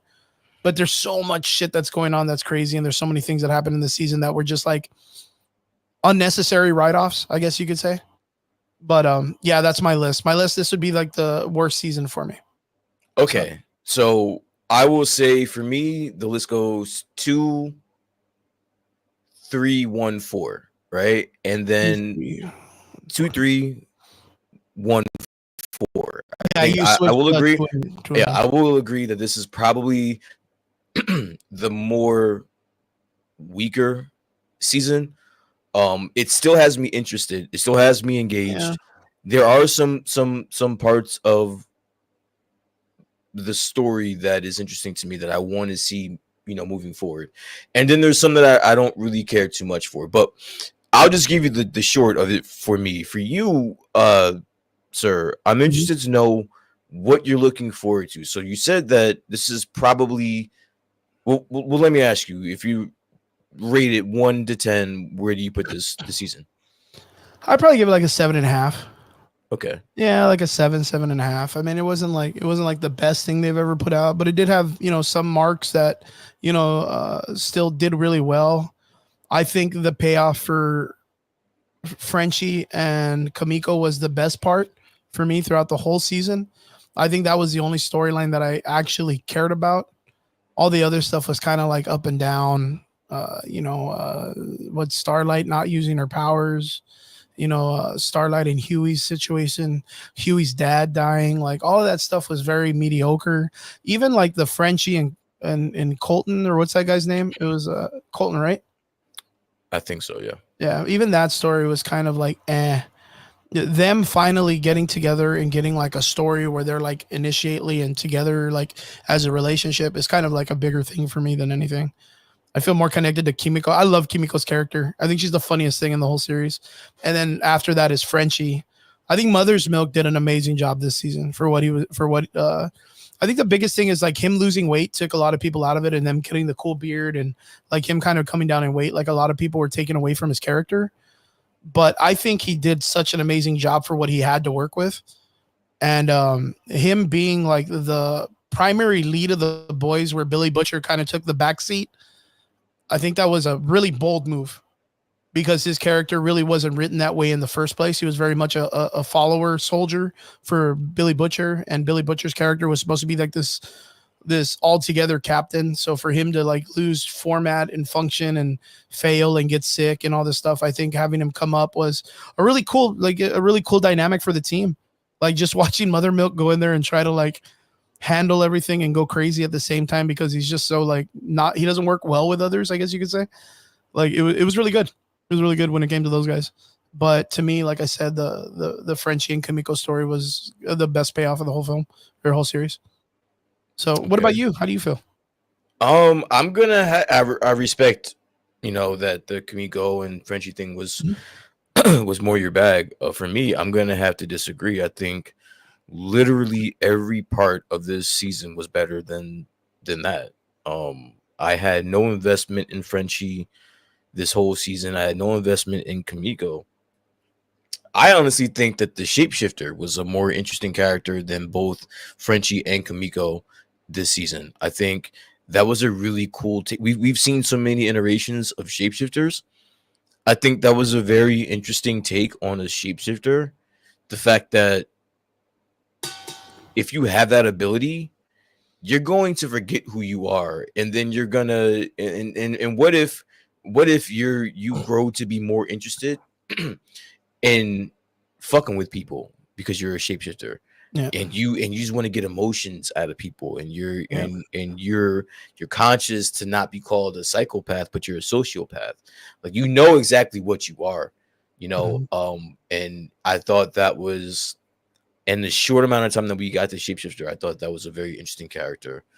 I think the Mother's Milk story is basura. I think it's trash. I think the Kimiko and French basura. It's basura. Dope. I love it. I love it. It's trash. I do think that the Kimiko, we didn't even get a lot. We got half of Frenchie's story with old boy, and now we get the other half with Kimiko. I didn't even get a full season of an arc with Kimiko and Frenchie in order for me to care about it. But let me intervene real quick just about this, because I get what you're saying, but like the entire thing was we had all the other seasons that were setting up a love interest, and then whatever they decided to do with him, they wrote in this weird Colton story, and I wasn't a big fan of that. What I'm saying was that my thing that I liked was they finally were just like, let's not write this anymore and put these two characters together. The setup of them, but where did it come from?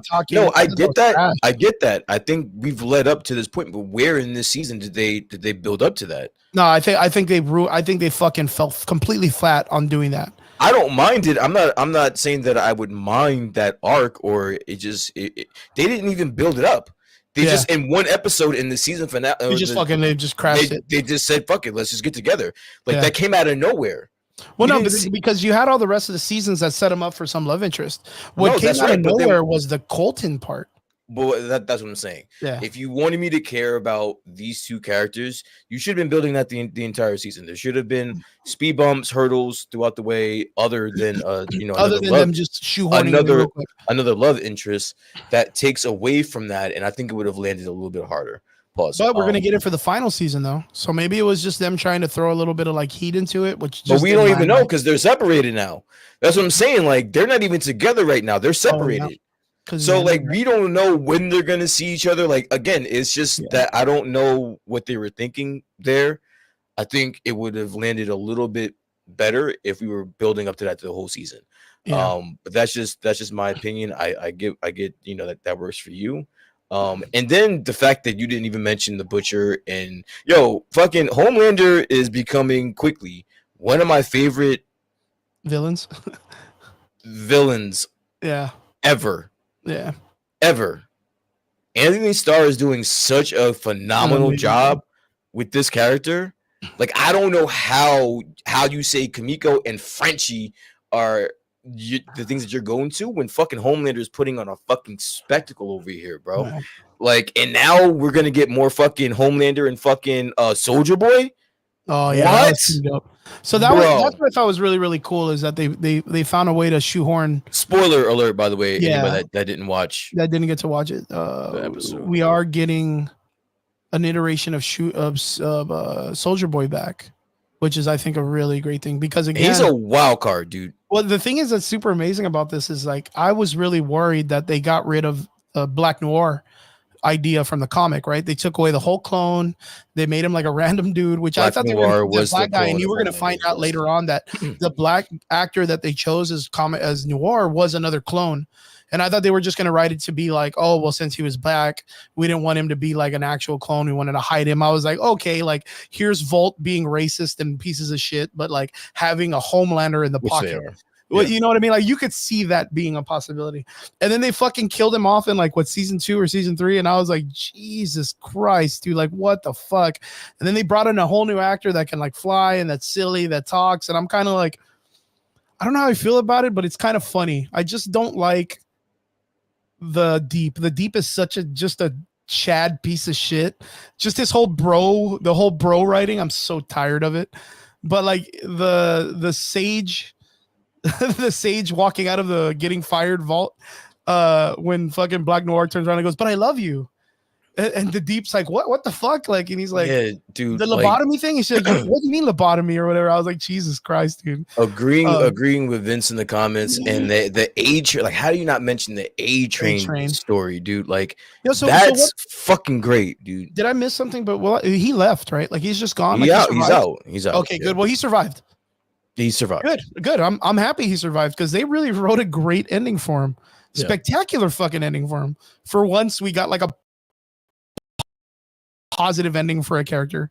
You know what I mean? So I'm sure he's going to be a really big deal in. He's going to come back. He's got to come back. If they were able to bring back Giancarlo Esposito in some way and make it work, he's still running around. Like, where the fuck is he? He's still running around. The doctor is still running around.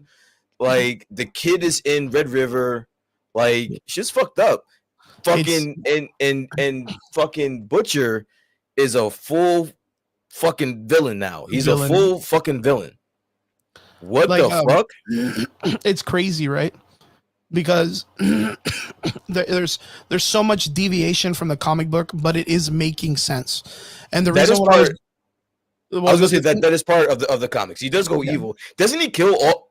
Spoiler alert for anyone not reading, but he kills everyone, right? Yeah, except minus Huey, who kills him. Who kills him? Yeah. But he kind of like gives himself up because he reminds him of his brother. Yeah. But the ending of the comic book of The Boys is Black Noir, who is a complete psychopath version of Homelander. Kills Homelander.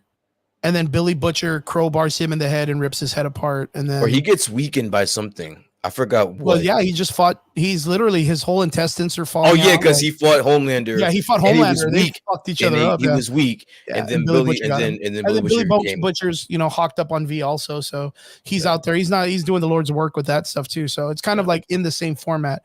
You have Billy Butcher who's hawked up on V, but now he's got this whole tentacle villain monster that comes out of him that has its own concepts too, which is like it wants to kill Soups also. So that's really cool. So I guess it's like his hatred, like I guess in a way, like it's his hatred, like manifesting in himself as a power. Mm. And not only that, it's fucking Billy D. Morgan, or what's his name? It's fucking Jeffrey D. Morgan. Jeffrey D. Morgan, whoever Billy D. Morgan is.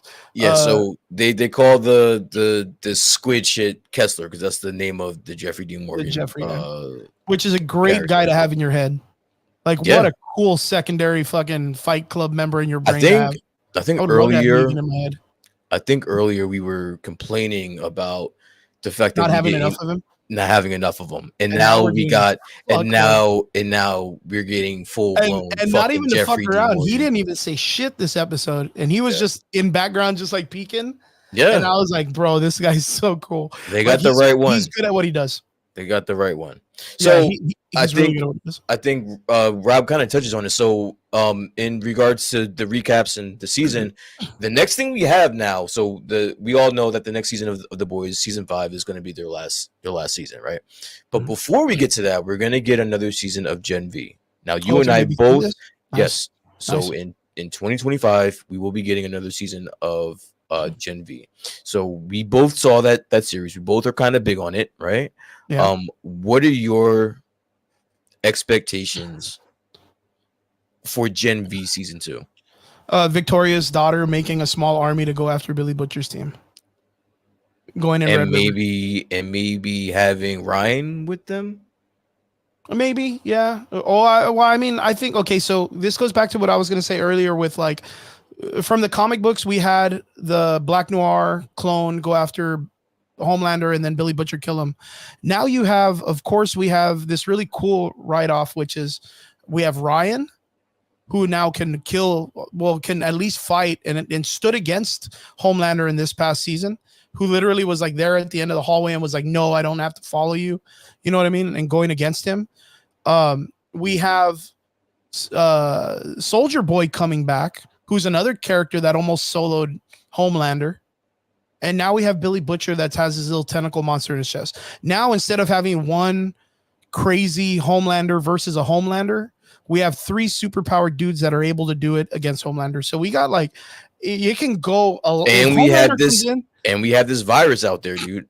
Yeah, and we don't have just people that can take them on physically, but we have the virus too. So there's a lot of things now. Look, like I don't think Homelander makes it out of next season. Yeah, no, I think he's gonna get tanked, of course. Yeah, I don't. You have to kill him, dude. You have to. He's too good. He's way too good. He's too OP. He's too awesome. You know what was a little weird to me? And maybe I'm just nitpicking here, but that scene where Ryan was in the hospital with Butcher and the lady. Grace. And Grace, and they told him the truth about everything.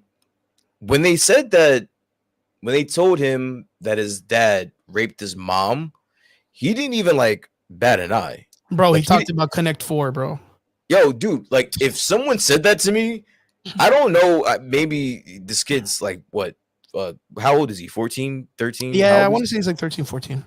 Right? Yeah. If someone said that to me at that age, I'd be like, wait, what?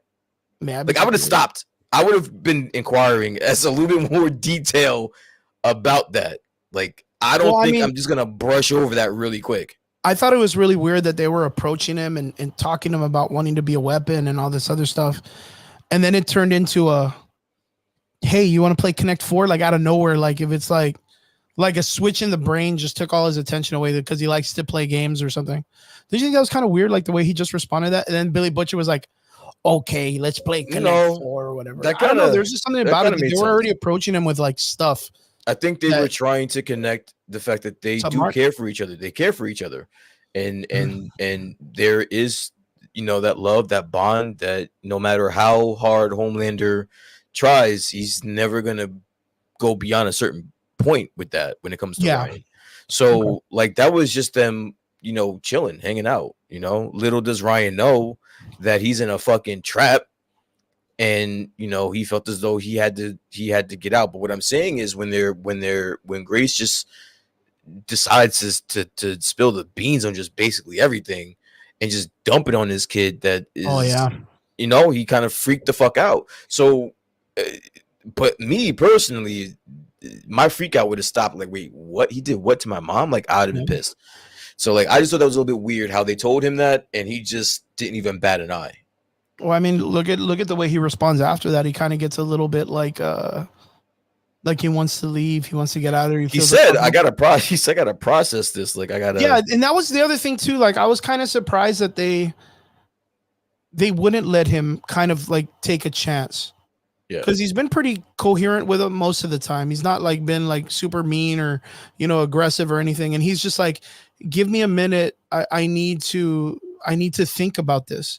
Yeah. And they're like, no, you're gonna stay here. No, we're gonna fucking close you in a room and fucking prison you, and you can't leave. And it's like, bro, let him. Like Billy Butcher would have been like, nah, just let him step outside. It's fine. Like, not only are you not letting me just go chill, but Yeah, now you're threatening me and you're yeah. Now you're saying threatening me, that, right? yeah, now you're threatening me and say that I can't even leave the fucking room. Yeah. Like, do you know what the fuck? Like, I get it. You're the OG, Grace. I get it. You raised me. Like, you're like mom, but You know, and it kind of sucks because you get to see OG, well, Grace get her like kind of let her guard down, talk a little bit about her past. She really cares about this kid, yeah. but like not the right time, Grace. Not definitely not the right time Not when after you're asking to telling be a this kid that he weapon. was Yeah, a fucking he was a baby of sexual assault. I don't think that's yeah, the time to start pushing the kid. and then tell him you need him to kill his dad now and like all this Yeah, kind of like stuff. Like, now, not only are you one telling me that stuff about my dad and my mom, but now you're not letting me leave, and now I'm putting the pieces together, and it's coming. Like now, I know you're only gonna hold me so that you can train me to kill my dad. yeah, it's Like kind of that's weird, a like how these lot. people don't process correctly, right? Like that's a lot to throw on like a 13, 14-year-old kid. Yo, and then and then he does the unthinkable, throws Grace, she breaks her neck, and then the way he kind of like just leaves, like again, I've been telling people like there's a little bit of dark in this kid, a Well, yeah, little bit. I mean, I wouldn't say there's a lot, he's but still there's enough. There Homelander's. is, He's yeah. still Homelander's kid. I don't care how hard Butcher tries And to be his dad. That's not his son. this goes back to like that slapping episode with the director guy and that other one where he was kind of like smiling and Yeah. he liked it. He does want to be good, but deep down he's like an Anakin, right? Like he wants to be good and he wants to be innocent, but like it's right on the cusp of being surrounded by people that are just nurturing him into being just a horrible person. But yeah, like I said, like in the comic book, you get him to fight his own clone, but now you got three different able superpowered people that can literally kill Homelander in a heartbeat, which means after that person kills Homelander, then those guys have to be dealt with because there's no way you keep another guy that strong. I think it's gonna be, if I were to take a guess, I think it's gonna be like an iteration of the comics where like how Black Noir the clone got weak. Mm-hmm. I think there's gonna be a fight. And I think Homelander gets weak by the virus. That's how he becomes weak. He becomes weak because of the virus doesn't kill him because Frenchie just was thrown in a lab to come whip up some bullshit. So he'll create something that will weaken Homelander and then Butcher or somebody else will finish him off. I think that's how he goes. Yo, you know what I could see? I could see it's Soldier Boy, the kid, Ryan, and Billy Butcher versus Homelander. And they're going to get separated. And it ends up being Soldier Boy's trying to kill not only Homelander, but Ryan also. Because that's the way he was in the last season. He didn't give a fuck about the kid and he didn't want to kill him also. I think Ryan dies early, dude. I think Ryan's going to solo Homelander in a really horrible way. How? And Billy Butcher's going to have to fight Soldier Boy. And he wins against Soldier Boy and then turns around and sees that Ryan is like more vile and violent and he killed Homelander in such a horrible way that he's going to be talking about something about maybe I can make it like the way I want and I can be the hero that I think everybody needs. And Billy's going to be like, he's going to realize he's going to have to kill Ryan. I think the crazy one's going to be Ryan. I think that once you unfreeze Soldier Boy, like I don't think you're understanding how much of a wild card this kid is. Like this guy. Soldier Boy's a wild. He's gonna once he is unfrozen and he sees that Homelander has control of basically the United States, and he thinks he's a Nazi, right? You think that he's just gonna sit back and let Homelander control this shit, bro? It's gonna go wild from there, dude. It's gonna. That's what I'm saying. Like, no, man. I think the end game is. Or the big one of the bigger fights is going to be Homelander and Soldier Boy, dude. Like I think Ryan, I think he dies next season, and I do think that he gets taken out by what's his name? By fucking Homelander? No, Butcher. Billy Butcher. Butcher has mentioned it multiple times in this season. That has to be an option. Like one of the first times Kessler talks to him, he said to him, yeah, you know you might have to take out that boy. Yeah. And then he said it again after Ryan killed Grace. Basically with the eyes, like, yeah, he's gonna have to go. Yeah. Like he said it That's multiple why I times. 100% think that he's going to be the last person. And the Cool. reason why is because of the setup, because people are going to be like, hey, look, he stopped him. The kid stopped him. It's going to be better. And you realize Ryan is not the choice. You realize that kid's 100. And then Billy's going to have to sit there. He's going to be all teary eyed. He's going to be like, you know, I'm supposed to protect you. Like, come back. And that kid's going to be like, no, no, no, you don't understand. Like, we can make it better. And then he's going to shoot him with the dart. And then you're going to see him get all sick and stuff. And then Billy Butcher's going to have to like crowbar him or tear him. I think he's going to crowbar Soldier Boy. I think he's going to do the whole fucking like the shit that he did in the comic books. I think that's going to happen to Soldier Boy. And then I think the dart and him, you know, crying and doing his last testament, like his last thing on earth is he's going to have to kill Ryan. And Ryan's going to be, and I think it's poetic if Ryan kills Homelander.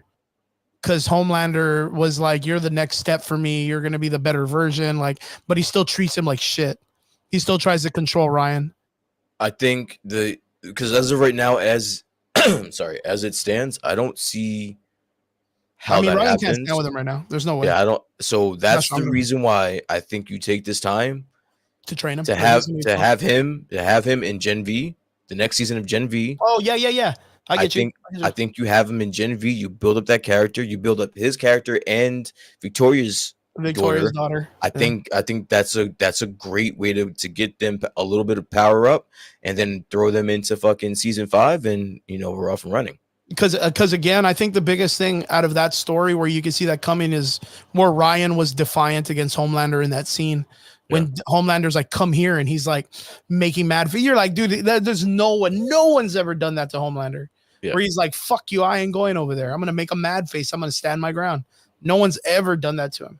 So now Homelander ships Ryan off to Gen V to Guluckin, just to go study and be a super fucking hero. You know, you're not ready to be out here, so go to school. True. I can see that, like a boarding school situation. Like a boarding school, yeah, exactly. Yeah. I think that works really good. I think that's a really, really good setup. Yeah. Sage came out of nowhere in the final episode to kind of be like, told you, bitch. Sage, again, that's just good story. That's good story writing right there, dude. Like, she was another surprise for me. I didn't think I was going to care about this character, and I was wrong. You know, that last part was really cool. Yeah, like that was like a good nail in the coffin for like solid work. Yeah, it's like, bitch, don't play me again. Yeah, even with that, like there was a part of me that thought like she was imaginary, like the Homelander mirror version of himself, and he was fucking faking it. Like I 100% was like, why this guy's broken? Like he's 100% broken. Now he's imagining this shit coming in and ridiculing him and shit. Yeah. And it was 100% she was real. She even came and grabbed her journal and was like, thanks. And I could see that really good writing wise to be like, yeah, I could see the smartest person in the world like withering away in her apartment doing nothing. And then someone gives her the power to fuck with the entire government and not have any repercussion.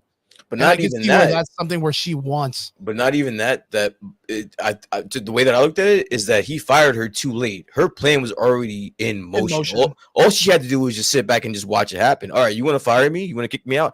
All right, fine. Like, there's nothing you're smart enough to do to stop what I put in place. Yeah. So when this shit pans out, you're gonna be crawling back to me. Yeah, you're gonna be crawling back to me, and you can't say anything. Really good. And you can't say anything. Yeah, I just walked away. Enjoyed that. She just walked away and like, all right, good, fire me. Yeah, I even like that she calls him Blonde Ambition. I thought that was a fucking funny nickname, dude. Yeah. I was like, what? Blonde Ambition? Hell yeah, dude. This was fun as fuck. I really like that. That like, so writing wise, as a comic book character and a person of that skill set, that is a perfect way to write them. Mm-hmm. Perfect, because of the fact that you give them 100% opportunity to do whatever they want with their brain power. Because if she was just at home trying out for the boys, she doesn't get to do that because she's going to be on someone's radar fucking around too much. Yeah. You know what I mean? She's going to be getting people killed and all this stuff in a smaller notion. And you put her on the very top with no expulsion, no ways to get kicked out or nothing. That's perfect for her character. So I'm glad they acknowledge that in writing and be like, what are you talking about? This is like the best thing that's ever happened to me. Like, you gave me 100% control and I did it. and I just wanted to see what I could do. And I could I was just like, see if I could do it. perfect writing. Yeah, Yeah, perfect I just writing wanted for to a see if I character. could do it. Yeah, Yeah, that was yeah, that awesome. was good. Firecracker was kind of a letdown a little bit. I think they kind of wrote her a little bit weird at the end with the whole getting sick and all that other stuff. Like, okay, but I want to see her pay off in the next season. I think Homelander is gonna fucking kill her eventually. He's gonna get tired of her.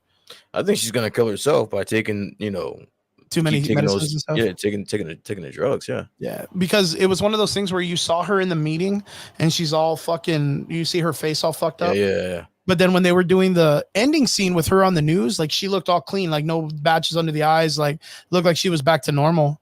Yeah. But like, what did you think? What did you think of that ending? I was gonna say I liked that story, the Firecracker story. I think that other than just her stupid beef with fucking Starlight because of the pageant thing, like that aside, I think the way they wrote that character was awesome, especially in the world and in the environment that they have created.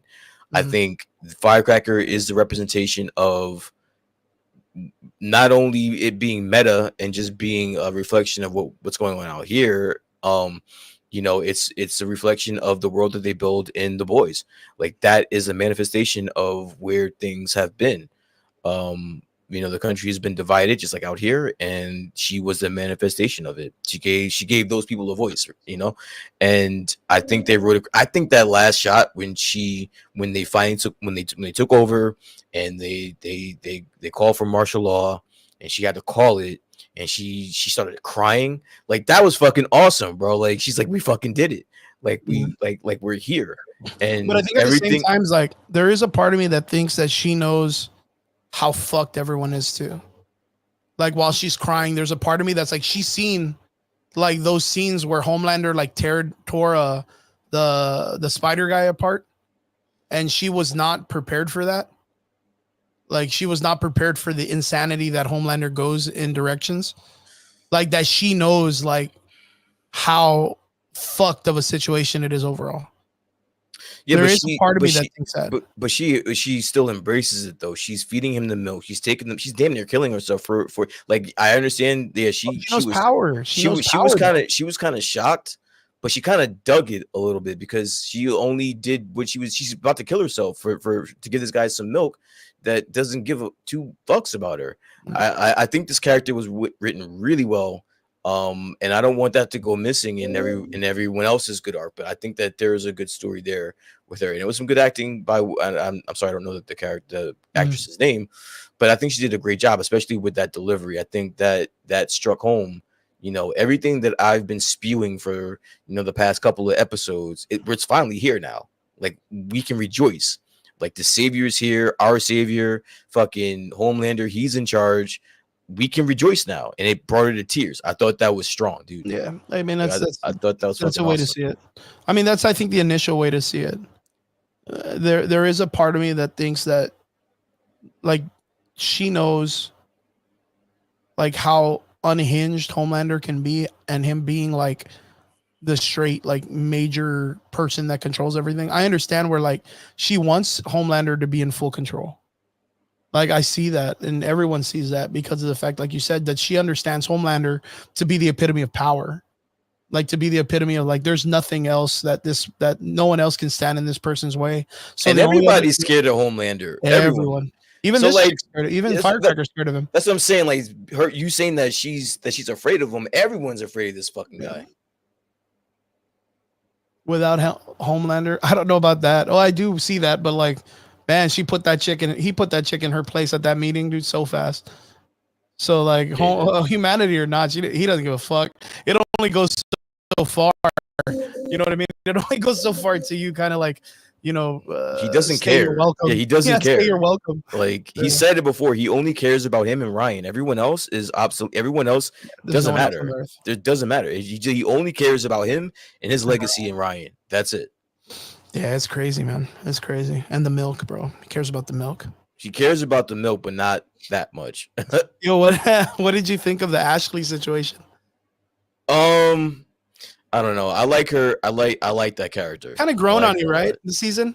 I've liked her the entire time. She's been like the. I even liked her in Gen V when she showed up. I think she serves a purpose. I think for the one-liners that she has, or the 5 minutes, or not even 5 minutes, but the couple minutes at a time that you see her, I think she does the job. I think she's an interesting character. Before I was kind of annoyed by her. Yeah. And it got to like that episode with the spider guy when they're all at the fucking Tech Knight's house. Like kind of past that and into the A Train story. I kind of got a little bit more intrigued by her with A Train. And yeah, this season kind of like, I don't know, like do I you kind think of do you think she should have left with A Train? Yes. I think 100% she should have just taken off. But now we got a whole new different idea where she's going to be a V. She's going to be a whole mutant now, you know what I mean? And it looks like it's going to fucking freak her out. It's going to change her whole body and she's going to be all fucking... What do you think happened to her? Fuck, I don't know, dude. Like, it was super weird. Like, well, her hair had already been out, right? She was wearing wigs this whole time, right? Yeah, so that fell off. Yeah. Like, first off, yeah, that was I thought that was like, at first I was like, oh fuck, her hair fell out like crazy. That was a wig. I was like, no, that was a wig. So like, I guess it was written that way on purpose to look that way because I had forgotten that was the thing. But yeah, I don't know what there's nothing like that in the comic books. So like, it's all fucking hearsay from here on out. It's all just up in the air. So, but I'm excited, man. I want to see what's gonna happen because once they fucking go at her and she's got powers, they're gonna be like, "What the fuck, Ashley?" or whatever. Like, it's gonna be stupid. I hope she kills the Deep. Yeah, exactly. I thought I said the same. I was just about to say that. She is gonna be the one that takes out the Deep. Yeah, I really hope she kills the Deep, man. 1000%. That's so like, and then from there, like Noir will probably kill her or whatever. But yeah, I 100% want her to kill the Deep. The Deep. I'm so tired of that dude. Like his whole octopus story was dumb. So dumb. They even wrote a montage of him like seeing the fucking octopus in different ways. My man was like, heartbroken, bro. Like, he was heartbroken. He killed his girl. He killed his lover, man. Yeah, that was pretty wild. Not gonna lie, but yeah, the boys at it, bro. Like it's good. It's good. It's fun. There was a little bit of like like you said, like a lot of the meta writing that was in it, which was like the whole like political stuff that was put into it this season that a lot of people were complaining about and being woke, or I don't even know what it is, but I kind of feel like it plays well with the story because yeah, like it's like a mirror of our world dealing with shit too, I guess. So you can write in a lot of those things and be like, and really get away with it easier, I guess you could say. But yeah, I don't think there's any like gotcha moments for any of like the writers to actors to people in the political nonsense. I don't think there's any gotcha moments because like where a lot of people, I don't know if you were really were you really all into that stuff, like the political stuff where they were trying to like make fun of the left or the right or whatever the fuck they were doing? Like, did that really catch you or not really? Yeah, I think that was almost a character of the season. Is just how meta it was. Yeah, because I didn't really catch that at all. I mean, it's just jargon in the sense. How did you not? Because like a lot of the sense, like what people were telling me is like, oh man, look, like they're making the 5 or the 7 be like the right side or the right wing, and then Starlight's supposed to be like the left side of politics, or I don't know, like the whole thing. But like you think that Firecracker was the left? Was no, I don't think that they were. I mean, in their world, I don't think it was really anything. I think it was just written like they were doing, what is it called? Like they were using certain provisions on certain characters to kind of pick them up in certain ways. I get that, the satire, but I didn't think like it was like a straight like boom, like the way it was with She-Hulk, where the She-Hulk writers were literally going after the audience people and they were ruining an entire series for it. Bro, I think they were using satire on it because you can't. They literally had January 6th as a major event in the show. Yeah, I saw that. That was kind of wild. What are we talking about? Like, well, that is a direct commentary to January 6th. Yeah, but the concept is you can't. It seems really weird, and this is all I'm going to say on this, right? Because it didn't factor to me like that.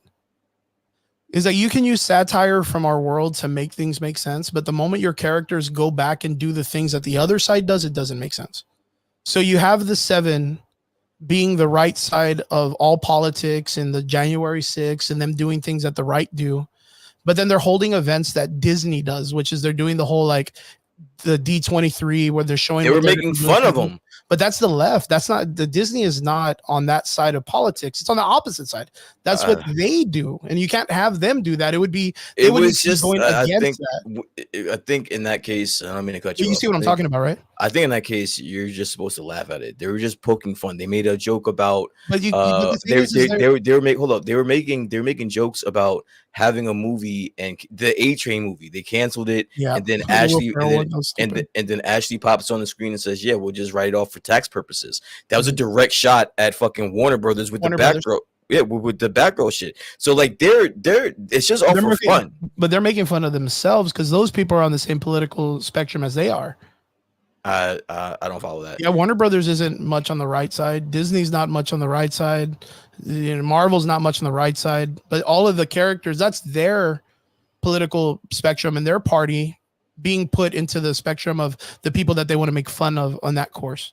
They had a commercial, the black and white commercial, the I Take Responsibility. Yeah, that is a blatant copy of the shit that they did in real life for the Black Lives Matter shit. Like that was the left side, wasn't it? I don't know. Like you keep talking about sides. I don't know what side they're talking about, but they're just making fun of it. Like I don't think it's broken down into I mean they're making fun of both sides. Yeah, they're making fun of both sides. I don't think they're trying to target. But you see what I'm saying though, right? Like it gets the satire is there. Yeah. Like the satire is understandable, but there was like a blatant explanation from certain people in the political spectrum that were saying, "Oh, look at this. Now people don't like the boys because it's making fun of the right." And I was like, well, I see that because of the satire, but you cannot go and take those characters and then put them in positions that the opposite political party is actually doing in real life and then expect us to believe you're making fun of them. You're just doing satire. By that time, it's just satire. You're making fun of both sides. Yeah. It's like you said, they're making fun of both sides in general. Yeah. But like you see where that's the only thing is that's the only thing that kind of caught me that they were trying to do and it didn't work. But I like the satire because like you said, the firecracker character is funny. She makes fun of like the Alex Jones commentating people and like they had the whole like what was the ass eating guy that was with the whole like gun toting thing and shit like that. Like there was, there's a lot of like meta satire. But a lot of people are claiming that there was like a gotcha moment. And I don't feel like there was any real big gotcha moments. I think everybody got a piece of what the gotcha moment was. Satire wise, like they did an extremely good job making fun of just everything in general. Okay. Yeah. So I don't know. I saw that the other day and I was like, but how can they make fun of it if it's like a gotcha on this side of the spectrum of politics when they're using an actual thing of that they use to represent themselves, and then they're putting it on the same guys they're making fun of. That D23 thing was the one that I was like, damn, that's crazy, dude. Like that was satire, and that was like fucking what is it, like South Park satire for Marvel, straight up. But yeah, the boys, weakest season but good show. I think overall still something that I think I would recommend higher than anything else Marvel's putting out right now or Disney or anything like that. So guys, if you get a chance, you need to go make sure you check it out. Really, really great. Good ending, good season finale. Really excited for the next season. Super excited what come. Even Gen V is going to be like, I'm super excited. And I'm really grateful on the way that they used the two characters from Gen V in the ending of the season. That was really, really great too. So even that ending that was very like Sokovian Accords, very Civil War Marvel, where like the moment it popped off, like all the heroes went after, there's like this big fucking heroes are now the policing force, very Iron Man, very Captain America with Soldier Boy coming back. Like, you know what I mean? Like, I think it's going to be like the superhero Civil War. And I think, dude, I didn't even think of that.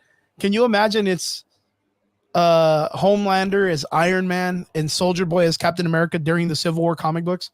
And like this whole thing is like the start of the Sokovian Accords. That would be cool. I don't think it's gonna be as formal as that. Yeah. I think once Soldier Boy gets a whiff of what the fuck is going on, bro, I think he's just gonna go. He's gonna, yeah. Are you excited to see Soldier Boy back? Yeah, I'm super excited to see him. I thought he was a great character. But yeah, highly recommend it, guys. Go check it out. Make sure you guys, if you haven't seen it, and onwards to our last part of the conversation. Michael Bittencourt should be here. He should be here. I don't know if he's still on. Mike, if you're out there, let me know. I'll send you a fucking invite real quick. But Mike and I, Yeah, Mike and I have had a conversation You guys ever as talk we about it? we talk about it every week after every show. It Oh, seems like we talk about it. But before I get into what me and Mike talked about, sir, I know that you are not a big fan no. of the Acolyte. I don't think you're making that a secret. But I soldiered up and I fucking watched all the season. I You watched all the did. episodes. You told You me, made it to the season end. what episode 5? You said it was really good. The You did. action sequences were pretty crazy and all that shit. So So what do yeah, you man. think? So what do you think? Tell me. I'm not sold. Okay. I'm Well, not okay. sold for Okay. season Okay. 2. But Let's just yeah, take yeah, our we'll talk time about with it. this. Let's just take our time with this, right? So break it down to me. What we've been through this already. You're gonna probably reiterate some things that you've already said. I But mean, I'm probably gonna say things that let's say other this. people have said. Let's say this. Okay. Just the finale Okay. itself. What were your issues with it? Um. Again, I think Soul's character was kind of written in such a weird format that most of his actions don't really make a lot of sense in my opinion. Um, I guess after the interview with Leslie Headley on that other show where she's like the planet itself causes people to act weird or whatever, like I can see that now in a way, but again, I don't want to learn that through books or through interviews. I want to learn that by the show giving me that information. I think Okay. it's a really bad cop out. They did that with the last trilogy, and I told people they were going to do that, where they were going to make books explaining shit that we never got, that we should have been explained in the movies. But it's just things that weren't added in. Again, I think she had the opportunity to do a lot of creative action, get away from the Skywalker saga, and give us something brand new and fun. And the only thing that I feel was a good write off and a success was when she added Darth Plagueis and Yoda at the end. That actually made us care that it's a Star Wars franchise Okay. and that it Hold on. correlates. I wanna give. I don't want to brush over that. I want us to. We'll talk about that in a second. I want to know from this episode. Okay. Question. The fight scene with Soul and the stranger. What's his name? Yeah, the stranger, come here. Come here. The fight. Man, I know it, and you don't even know you like this shit. I still call him the stranger. I've Yeah. never given it a. I'm not gonna lie, he's a great villain. What did you think of the fight scene? I think it was good. I mean, but that's not. Man, it's so hard to say. Just from this. I thought the fight scenes were good. Don't take anything else into account. Fight scenes were excellent. Through and just through, this fight scene. every time they did a fight scene in this, it was good. Even the whole twins fighting each other was really, really good. Like it being a good fight scene.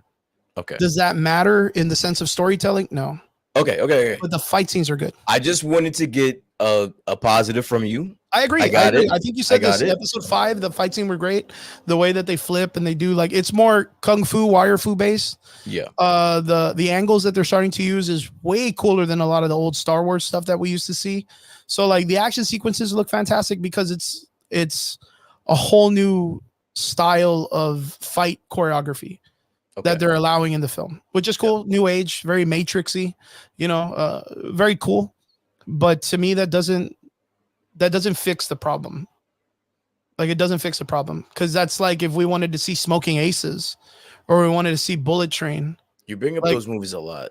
Yeah, well, I mean, it's because those are just straight action. You don't got to care. You just show up and just watch some crazy shit happen. Real Tony Jaa, fucking The Protector or Umbach or whatever. You don't watch it because there's a fascinating story about an elephant. You watch it because you're going to see a dude jump from like 80 billion trees and knock a dude out with a knee or something. And that's not what I want to see out of Star Wars.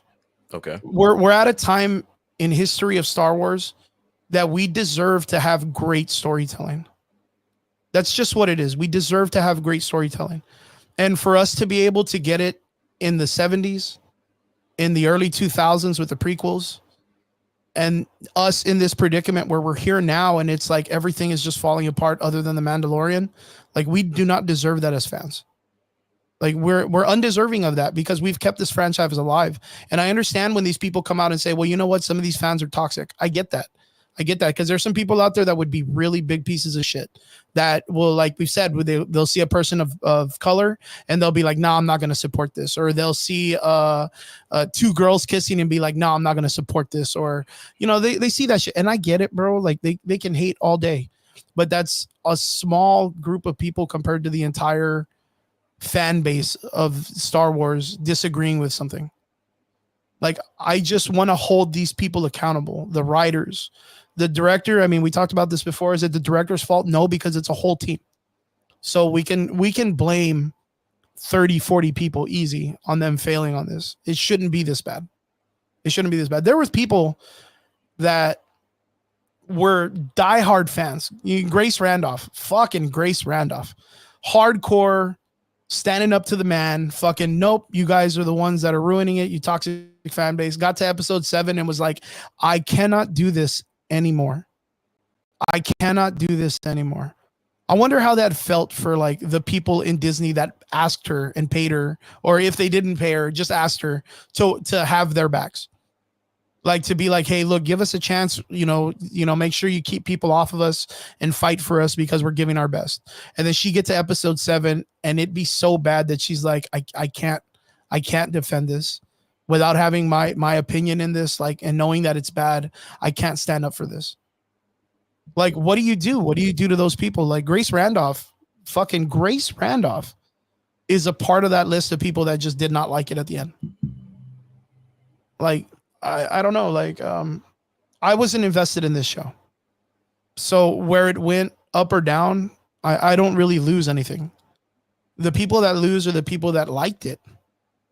And, for me, you've heard it before. There's times where I check out early and I'll be like, nah, I'm not really caring.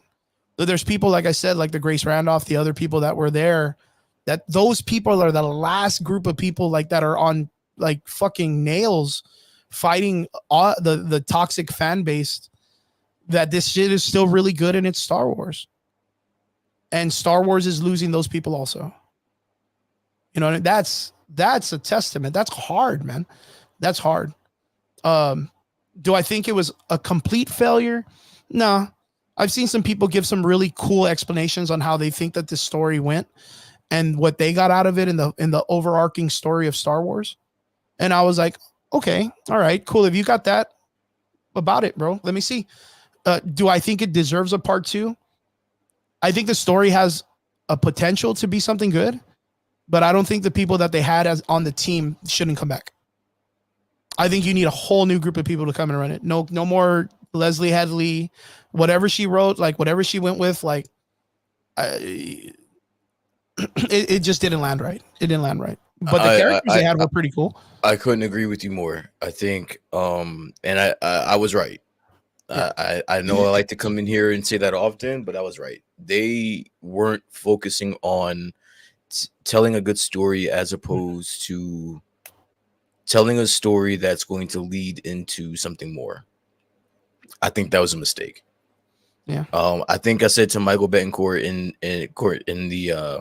in our chat, I was like, to quote the great Herm Edwards, you played to win the game. And I love that quote because that means that there is no tomorrow. It's like you don't know if tomorrow's going to come. You don't know if there's going to be a season 2. Yeah. If this goes badly, you're just telling a story that's never going to get a finish. Yeah. Why not just give me a short story that has an ending that tells a good story? Yeah. I think, and then if you get a season 2, then now you're put to the test. Now you build on it. Now you can build on it. Now you can bring in Plagueis. Now you can bring in anybody at that point. But to leave it open-ended like that, just let me go for a second. Go for it. Just to leave it open-ended like that, I think was a mistake. Now I will say there were some things in this show that I liked. And I will say that I am interested to see where they go from here. I will give a second season a try. I'll say that right now off the bat, especially if they do get new writers and a new creative. Yeah. I think there is something here. Yeah. The thing that let this show down was the writing. If you can fix that, you got something. I think you're working with something. It's just the fact that the fan base is so divided. It's so toxic. No one really knows what they want. If you just take a little bit more care of the writing and give me the same kind of choreography action wise, I think you'll be fine.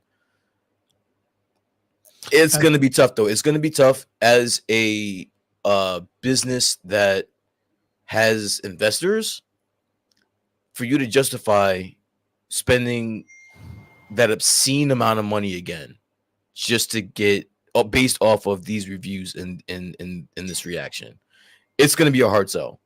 So I don't know where I don't know where they go from here. I liked what I liked and what I didn't like, kind of, and I think that's where the Grace Randolphs of the world come in.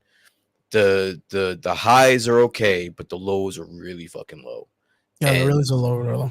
There's nothing. Even the shillest of the shills out there, they have no justification for this. So I completely agree with you. If there is a second season, there's no way you can bring back Headley. But you see, like, okay, what I want to do is I want to go back a little bit, just a couple seconds. You said shills, right? Yeah. And I don't want to call these people that, because that automatically assumes that they're not genuine and they're only doing this because of the factor that they're trying to valuably get something out of it. They're not. And that's not good for the fan base, because to me, that's more toxic than the people that are complaining because we're not getting what we deserve or what we want. But if it's the truth, it's the truth. Whether you want to call that, I think toxic is an overused word anyway. Yeah. But when it comes to this, but when it comes to this, I don't think that's toxic. I don't think that I watch Grace Randolph and I watch a lot of her content, and she will never come out. Oh, I'll rephrase that. It's seldom that she comes out and just shits and just comes out and says, nah, no way. She usually tries to find the positives. Yeah. She'll touch on the negative. You know what? I don't know if you noticed this, Brian, but I've been trying that within the last couple of IPs we've been watching, where I'm trying to be positive about. I really am. And I'm not blatantly shitting on things anymore. Like this season, I didn't blatantly shit on. I came out episode 3 and I was like, hey, you know what? Stop watching. What are you talking about? You stop watching. That's not me being a bad person. That's just me saying, hey, you know what? I'm not calling you a bad person. I'm not shitting on it. I just thought it wasn't for me. And then you were like, hey, you know what? Like, you should give it a chance. Episode 5 was really good. And I was like, okay, you know what? I'm not in such a negative thing that I'm like, fuck that show and fuck these people and fuck that. Bro, you think I'm really trying to be the only person watching this shit so I gotta come in here and fucking report? No, like, I had to trick your ass into watching this shit and fucking but not only that, dude, like, there's got to be people out there that still support Star Wars that watch it because there's nothing else out there other than this for Star Wars.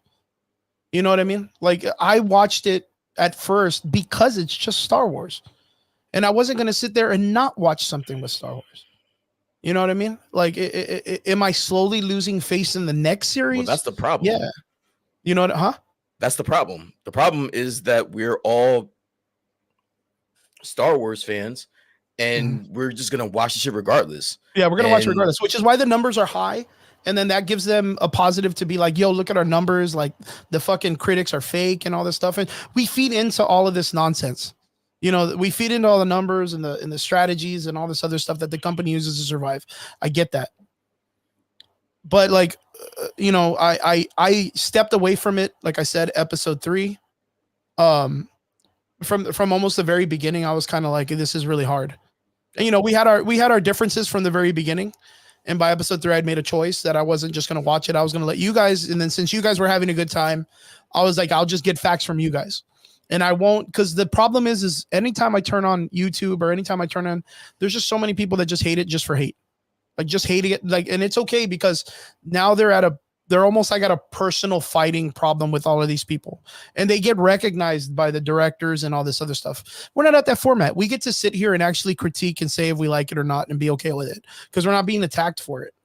You know what I mean? Like, those guys, they're at a personal vendetta. They get called by name, you know, a bunch of different YouTubers that, you know, I think the one that gets it bad right now is a Star Wars Theory, who is just a dude that just blatantly loves Star Wars. And, he puts a lot of facts out there and a lot of understanding. He just doesn't want to see the IP get destroyed by people who don't really care about the IP, which is one of those things like back in the day when you were to watch a film. Let me see where it goes. Did it just turn off? I wouldn't doubt if it just turned off. Let me see. I'm gonna while you do that, I'm just gonna comment on that theory comment that you made. I subscribe to theory, Yeah, me and too. he I don't think there was anything this show could have done to satisfy that guy. Like you just gotta read between the lines. They're just not. There wasn't anything that this. Yes, trust me, this show has its problems, no doubt. I don't know how much But is in the stand. I don't think there's anything that the show could have done to satisfy him. I think he's just done with Star Wars. I think Yeah, he came in pretty hurt already. as far as he's concerned, they just need a hiatus. And so when it comes to him, I take his reactions and Grain of salt. what he says with a grain of salt. Exactly. But those guys are like at a personal level with most of these people by now.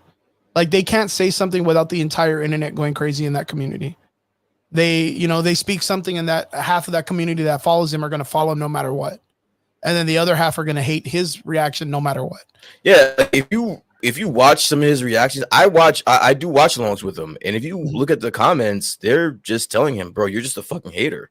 Yeah. Like a lot of people say that, and I follow him on Twitter too, and he gives his reactions, he gives his thoughts, which are beautifully written out and thought out, and you're gonna get, and he has haters in his comments or his retweets. Yeah. Saying, you're just a hater, and he responds to them. Yeah. I'm very familiar with Theory. I like him, and because he used to have a show with my boy Josh from Den of Nerds. Yeah, so they used to have a show, and I used to watch them together. And he used to be such a show. He used to be such an advocate for Star Wars, and now anything that comes out, he automatically hates on it. Yeah, I mean, and he has his reasons for it. It's because his own personal matters or whatever.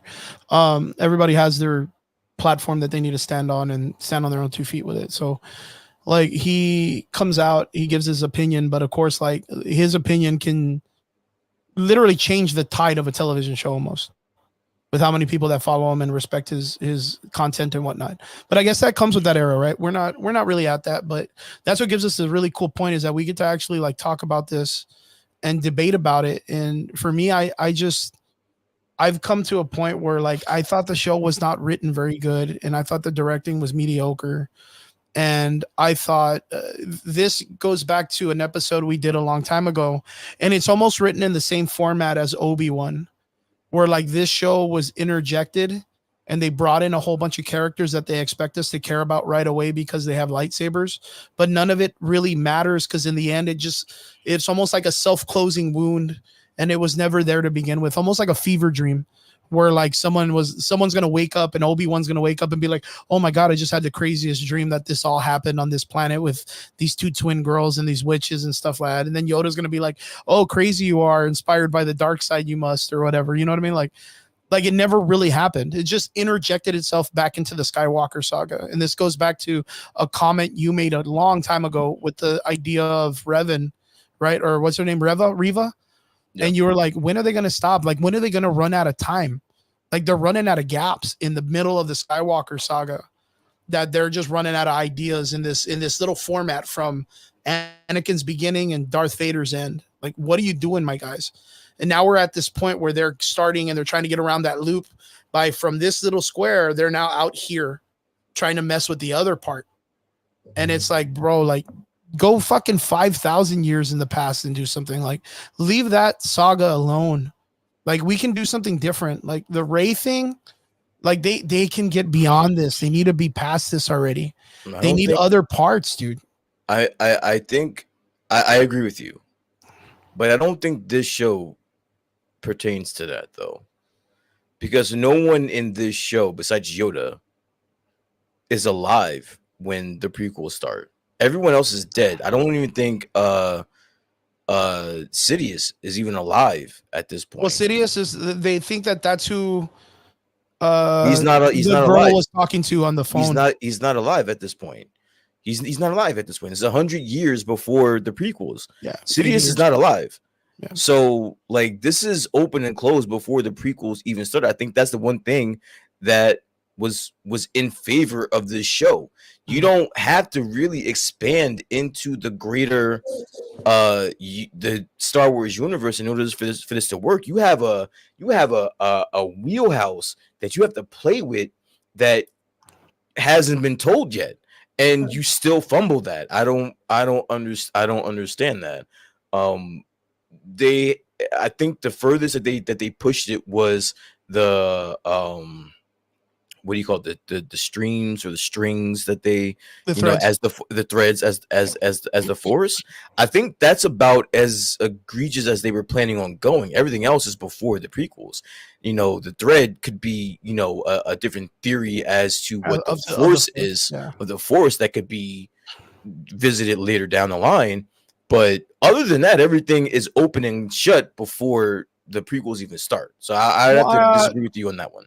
well, no, because with the idea of them introducing a Lord Plagueis, a Darth Plagueis in the shadows, watching, creeping, and watching all of this stuff unfold, it's Even he almost dies before the prequels. no. He's apparently still alive. No, Oh no, he did because die, right? because Sidious talks about him to Anakin Yeah, the tragedy of Lord in Plagueis. exactly. Yeah, but So I don't know how. every person in this story besides Yoda is dead. Well, They're the all thing dead. is if you go back to the books too, Plagueis and Sidious were both the ones that manipulated the midichlorians to create Anakin. So Plagueis was still alive when Anakin was a child. But that's the prequels. Yes. So And I'm I'm saying like all of this happens. Yoda's still alive. That's what I'm saying. That's Conehead it. guy's still alive. He's still alive. But not only that, you still have. But there's no connection. I mean, there's with the guy with the cone head. There's no connection because apparently Well, he you still thinks have the whole Jedi Academy on Coruscant that keeps traction of all the things that happen. the Jedi in this show is way different from the Jedi from But the that never fails because we talked about at the beginning that the whole Academy still looks exactly the same. And that's because all the accounts of the Jedi are still taken into notification. All of that stuff is still in Jedi files. What I'm saying is, what I think we're getting down to semantics. I think what I'm trying to say is from the writer's perspective and from the creator's perspective, you have a window where you have free range of doing whatever you want and not actually having to affect the greater story. You don't even have to touch that. Like if you do, then that's on you. But you have this window where you can, because you can just write it off, or where everyone is dead and this story is buried before the prequels even start. Sidious, when this story takes place, Sidious isn't even alive. He's not even alive. So like you have this window that you can play with, and I think that they dropped the ball on that. So like for me, it's 100 years before the prequels. That doesn't leave a lot of people alive. Well, again, one of the biggest concerns were the way that they handled that weird Conehead guy, right? Because they were able to change all of that, even though that character is still prolific in the actual series. They changed it on a whim for it to fit the factor of whatever story they're telling. So and that's weird to know that in the prequels he was over 100 years old. Yeah. So even with that, we don't understand how age works for anyone in this universe. Like we assume that it's like human being life. 86, they die. Or whatever, like Plagueis could be again. If that's the case, then Darth Plagueis or Sidious should not have been alive during the Rey saga. So, like, there's a million ways that they could still write all these characters in some way. In fact, I think it would be weirder if Lord Plagueis was still alive somehow in the other movies, because they're going to be like, oh, well, he was actually, yes, Sidious killed him in his sleep, but he survived and came back and was all the way there for the Phantom Menace and all of that stuff. But that will go against Revenge of the Sith. Can you imagine if he was there during Revenge of the Sith? But that will go against what a Sith is. You can't have a bunch of these Siths walking around. It's one Sith, it's one Sith Lord, and one apprentice. That was created by Darth Bane, and before that, the entire war. What is it? The 10,000 years of peace or whatever was established because of the Sith Wars. Chris, and there was like billion Sith, bro. Plagueis is dead. He's dead. Dude. Well, I don't know. We don't know what to expect when it comes to this anymore, because people just take curveballs and change them whenever they want. And that was done a lot in this season. It was done a lot during Obi-Wan also. Like there's just a lot of stuff that people, even the Ahsoka show. The Ahsoka show is even crazier when it comes to then just shoehorning in a whole bunch of other stuff. So like watch, even if you want to, okay, by chance, let's say Lord Plagueis is dead. That's the same thing that happened to Ahsoka. She died. Ahsoka died and she was pulled out of the back room of the Star Wars universe and came back to life. The multiverse or the time travel theory. Like again, like there is no consequence because they could just write whatever they want. That's the hard part is when they don't stick to faction, when they don't stick to the canon stuff, and they kind of just shoehorn their own shit in. It just changes everything, and people get worried about how they're going to handle the next part. So okay, so watch. So if by chance Yoda is told by the green chick that there was a situation that happened and the Sith might have returned, this not only makes the Conehead guy a liar, but it makes Yoda a liar to the entire Jedi Academy. Because now he's withholding information that puts people in factor that there's Sith back and there's the rule of two and he knows there's two of them then, and that there's people killing Jedi and people are in trouble and he just hid it from everybody. We don't know that the Jedi know this is Sith though. Well, we don't. We know that there's a dude with a red lightsaber. But that just wiped out 8 or 9 Jedi. How does anybody that can get to Yoda knows that? The green chick's gonna tell him. Tell him what? Tell him that there was a situation that happened. Yeah, but she doesn't know exactly what. She doesn't know exactly what happened. But at the same time, you're gonna tell me that Yoda cannot feel this happening? Now, once you get to that, but I can fight this. 8 Jedis all died. Maybe again, this is 100 years before the prequels. Maybe Yoda isn't that strong yet to feel that. He's like, we don't know. You just told me we don't know how age works. Yeah, well, he's like 5,000 years old, or what's it? We don't know. We don't know. I don't know. We're assuming. You're assuming that all this, but as the story pertains right now, the green chick doesn't know that the Sith are alive. Oh, she 100% knows what happened. How? She even knew that Quamir was there the moment she landed. She doesn't and that guy did not have his Magneto helmet on. She was like, "You're alive," but she didn't know that was some shit. She didn't know that was a Sith though. Well, she just knows that was him. She knows it's a fallen Jedi. She just knows it's him. Yeah, she knows that there's what she knows is that there's a Jedi who went against something that she thought was a Jedi way. She punished him because she clicked him in the back with the 2 scars on his back, and he escaped a thing that she thought he was dead from. And that's the only thing she can go back and tell Yoda. She can't tell him if for sure that he's a Sith. She can't go back and say, "Oh, Plagueis is out there looking for him." She can only tell him what she knows and what we know that she knows, which is, I have this Padawan that I had to fight with my whip fucking lightsaber, and now he's out there running around causing a muck. She doesn't know he's a Sith. She doesn't know he has a master. She doesn't know anything other than that. And that's all that she can go back and I wonder how much information, because I don't even remember that part of the show now. How much information that Soul gave her about the situation? Nothing. Did she just say that all of them died and that was it? I don't think she didn't have a conversation with him since they met each other on Coruscant.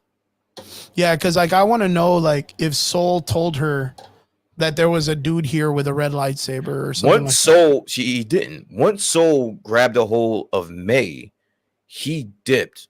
Because remember, she was coming to the planet and he dipped right before she got there. So they crossed paths there. And then once she got to that planet where all the Jedi were dead, that's all she knew was that there were just some dead Jedi. She couldn't go back and report. She was reported to that there was dead Jedi, right? Yeah, she reported that. But did he give a response to how they died? He never talked. I'm trying to tell you, he never talked to her. There was no communication with them.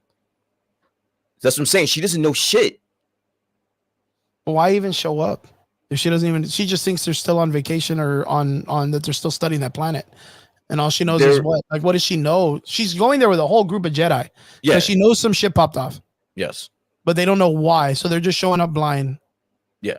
right? Is that what you're saying? Like they're just like, all right, everybody come in the ship, and they're like, why? And I don't know. No, Get on the ship. I think once. So yeah, so they did. Maybe they did talk. He's like, I'm on this planet. There's some dead Jedi, but he didn't explain in How full they died? what the fuck happened. Yeah, there was none of that. That's so weird. I can't remember, man. It's because, like, I mean, I don't understand how it would be like, why wouldn't the first thing she asked be like, how? How are there 8 Jedi died? Like, you're talking about the most skilled force using team, including a master, 2 knights, and 3 Padawan, and a Chewbacca knight. And you're gonna tell me all these motherfuckers are dead? Like no one gives a shit. You just showed me where 4 Jedi went on a isolated planet and killed some force wielding witches, and no one knew about it. And no one So it's not that far fetched that there's a lack of communication between the fucking Jedi. I think we said that the last time, right? Like I don't think it's communication. Yeah, I don't think it's far fetched that there is just a breakdown in communication with the Jedi at this point in Star Wars. And a lot of secret holding and a lot of shady shit. The Jedi look like shit in this whole season, man. That's what I was trying to tell you when you were fighting me the other time. Like, who the fuck are the Jedi? Like, you guys come off to be this high and mighty thing, but no one is supposed to respect that because you guys are running around like scumbags. Who's supposed to respect that? They really wrote the Jedi into a big hole in this because it's like I don't see any other in the prequels. You get more Jedi than you do in the other originals, right? I don't see any of the Jedi acting this way at all. It's in a lower format because they're less respected. It's a little weird. No, it's a lot weird. Because this is supposed to be the time that the Jedi, after the Sith War and after all that stuff, where they're supposed to be on the top of their game. Like this is supposed to be like the Renaissance time for the Jedi. And all I got from this whole season was they're just idiots, dude. And all they do is lie to each other. And that's like, how can you do that if you're Jedis, like at all? Like if it's black and white and it's supposed to be just good versus dark, and all of them are emotional. All of them are emotional. Even that green chick is emotional. She wasn't even on planet. So I think that to me, if I were to take a gripe and kind of just harness and just focus on that, I think that's what it is. My gripe is what you guys did to the Jedi in this show. Yeah, because it doesn't make sense, man. It doesn't make any sense, no matter how you cut it. This is not how we were taught the last 20 years, 25, 30 years. What we were taught, or me, myself, we're taught what the fuck Jedi are. Right? And how they're supposed to act. Yeah. Like, this was just completely It's really weird. I think this opposite. Is just like interjecting what this person is like, hey, well, the Jedi are supposed to be this way, but what if we wrote them this way? But it destroys like the entire factor on how they can manage to be that close to the Force if they all act like, dude, all of these guys are just mindless, bro. I don't mind you taking the liberties a little doing bit, right? So, but you have to have a good story behind it. You can't just do it and give me a shit story with it, because now I'm double pissed. You know, like you're just taking liberties and you're just not making any sense. So now what am I left with? Like, what am I working with to work with you with to give a fuck about this story? Like, you're not giving me anything in that department. Yeah, because blatantly in this whole entire story, because they're about to introduce Yoda in some way, right? And the way it made it feel was that character comes up and tells Yoda that the Sith may be back and that he knew. Can't. There's no way. Hold on. I'm just saying, because we don't know where it's going to go. Well, we do, because we do know that in the prequels, Yoda is not aware of the fucking Sith being around. And neither is the Conehead dude. So we know that she's not going to tell him, hey, there's Sith running around, because then he would have known back in the prequels that the Sith are running around. He doesn't. Yeah. So at least we know she's not going to tell him that. Yeah, well, we hope. We hope, because if not, they're just going to make it seem like Yoda knew and he just didn't tell anybody else. And that he's a piece of shit too. You know what I mean? They're just going to make Yoda look like a piece of shit that lied to the Jedis and didn't tell anybody the Sith were back.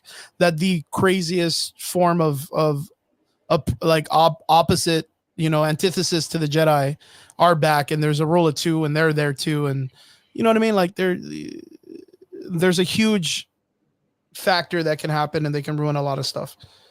But right now, I could tell you, I think everybody on that show is just evil. The Jedis weren't good. The villain, I don't understand. He's not good. May character started off as a good person, then went bad. She's evil. Then the other sister that killed people in the beginning wants to be a Jedi. She started by killing people and telling her own sister she was going to fucking kill her. Like, all of these people are just straight evil. Like, none of them are good in any way. None of them are an Obi-Wan. Like, and then of course, like even closer, none of them are even close to Qui-Gon Jinn. Like, they're all evil. All of them are evil. Like the kid that killed himself with poison, stupid as fuck, crying about just wanting to go home. He hadn't been home since he was a baby. Why does he care about this small little planet of 7 months when he hasn't seen his house since he was an infant? Because the Jedi doesn't take people at junior high age or whatever. He hasn't been home, so there's no reason for him to cry about it. With all that being said, I still think, and this is me being optimistic, I understand how I sound, and I might get killed in the comments for this, but I still think that they have something to work with. I just would like for them to get a better writing team that understands Star Wars, and I think they'll be okay. Yeah, I think so too. And you know what? I'll add this on. Even if you do or don't like this show, this is what we got for Plagueis. So all we could do is hope that they bring in better people to fix or get him with a better standing, because this is the only time we're going to get the Yoda antithesis in Star Wars. This guy was the other great Sith Lord that was closest to Yoda. This guy was logistical. Like, he was very well connected. He understood numbers. He was the smartest of the Sith. All we could do is hope that they bring in stuff, because no matter what, he's there. They already fucking put him in. They shoehorned him in. This is how we got him. We got him in the ending of a Disney Plus show. All we can do is hope that in part 2 or season 2, if they get it, because we don't even know they're going to get it yet, that they do him justice. They got it. I don't even think they have to do him justice. I think the story is there, as far as I'm concerned. And just to wrap this up really quick, it's already late. The Plagueis, the Plagueis thing, it makes sense. I know a lot of people had a problem with it, but it makes sense to me because I don't think he is the Sith Lord yet. I think what brought him there was Osha. I think the creation of life from the Force is what drew him to. I don't think he's there for the fucking for the stranger or whatever the fuck that guy. No, I think he was. Well, he's on the island. He's not on the planet. What do you mean? He's on the island where they're hiding, him and the girl. Yeah, I think they're not on the planet where the witches are. It's a whole other planet. No, I'm not saying that. What I'm saying is that's what brought Plagueis to that planet, is the fact that he felt he felt Osha. Osha is what brought Plagueis there. That's the reason why for that whole cameo. I think because a life being brought on by the Force is how he got into the whole bringing people back from the dead and fucking with the Force and that nature, and that's what leads to that. So it made sense. A lot of people, including Michael Betancourt, wasn't a fan of that, but I thought it made sense. And I think he's there for Osha. I think he's there to just study the divergence on the planet of the other one. Like, he has to be somewhere close to it, and he wants to get closer, and he feels that divergence was used to create the two twins, and maybe that's what brought him there, because that's where him and May had been based, and he's just been following these two people the whole time. Maybe. And he's been like influencing them with the dark side on that planet. I think maybe that might be a factor. The other two things that I was really disappointed with was the bleeding of the lightsaber. I thought that was trash. Why? It's too, like, it just doesn't, I don't know, like, it's not about bleeding on a lightsaber. That's not what bleeds a lightsaber. It's the corruption of the kyber crystal. Like, the idea of she force choked Soul. I think that constitutes as a fucking corruption of a fucking lightsaber. Nah, like for me, it just seems too simple. But you know what? Like it's different because I remember the way they do it in the comics and in the books with Darth Vader in them, and you remembered it from the game, right? There was a bleeding of the kyber crystal Yeah. when so you saw it that way, and that was another one that was really fastly done, like quickly done. But I don't understand in the sense of how it was like so fast because But what don't for you Vader it understand? was way different. What made it? What made it? I'm So curious. What made it trash? you look at Vader, right, and you look at how strong he was. Yeah. And for him to change this kyber crystal or a kyber crystal, he had to kill another Jedi and steal their lightsaber. And then he had to corrupt that crystal off of that one. And then he had to pour all his pain, hate, and suffering all into that kyber crystal. And the kyber crystal would speak to him and it would tell him, like, no, what you need to do is you need to go to Yoda, go to Obi-Wan right now and kneel down and kill the Emperor and return back to the light side and you'll be healed. Don't do this. The kyber crystal's pleading, and then the kyber crystal fights against him, and then eventually, you know, he corrupts it and turns into his lightsaber. But like, there's almost like a factor of like that there is the Force as a living being, a sentient being in the crystal. Like, it's not just a battery that you just kind of like, oh, let me put some fucking window tint on it and changes the color. Like, it just, I don't know. It was very watered down. I didn't feel like I guess the coolness of it, like to see it change colors was, I guess, a cool effect. I just think that it's cheapened in the sense of like how it could have been done correctly. So yeah, that's it. And there was a second point. I just can't remember. I don't want to get into it too much. Yeah, I don't want to. It's already enough that we've beaten the shit out of this horse.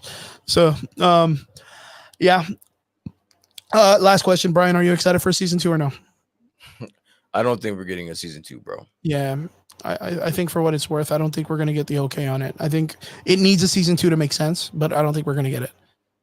So, yeah, that's about it. Brian, I'm really excited. You're going to go see Deadpool versus Wolverine this week. Yes. I wish I could go, but again, I got the fights. My guy's going to. You have more important things to worry about than. Yes, sir. Yes, sir. Guys, Drew, Eddie, it's going to be a great week. You guys are going to go out there. You're going to do fucking business. You're going to rep. And that's Is this going to be televised at all? It's going to be on stream. It's going to be on a Mexican channel. Text something. Can we stream it? Yeah, I believe so. I'll see if I can get Rob to stream it. So put it on, or I'll stream it myself. Just put the link in, or just find out whatever site it's on. I think it's TV Azteca that's going to be on, which is a Mexican channel. So I'll make sure we get it. Sweet. But guys, thank you very much. Eddie's going to be the third to the last fight, or the second to the last fight. Then it's the co-main event, and then my last student is going to be the main event. So Andrew's going to be the main event. Really excited for these guys. They've worked very hard. Do or die, baby. Do or die on your shield. You know what's up. So guys, thank you very much. We appreciate every one of you. Brian, thank you. I know you're a busy guy with work and stuff, so I'm glad you can make it. And yeah, I want to say I appreciate every one of you. Thank you guys for tuning in. We appreciate every one of you. To all our extraordinary listeners, do good and do something to help someone out, make a positive in this world. And yeah, enjoy. Yeah, do good. I don't even know how else to put it. Yeah, do good, please. Nah, that worked. Yeah. I like it. Do good. Just do good out there, bro. Yeah, just do good. I think I've heard this before, and other people say, like, if you have something bad to say about something, it's good, but make sure you have your debate and don't be a dick when you debate. Like, make sure you have real good points. Like, don't be an asshole. And yeah, enjoy your Deadpool week, and we hope you guys get to go see it, and let us know on a rating what you guys think, and hopefully we can all come back and watch together and review it and do some cool shit. So for now, guys, thank you. We appreciate you, every one of you. Thank you guys so much, and have a good weekend, or have a good week. Starting of the week. We are the weekend. We are the weekend. We are the week. Peace. Peace.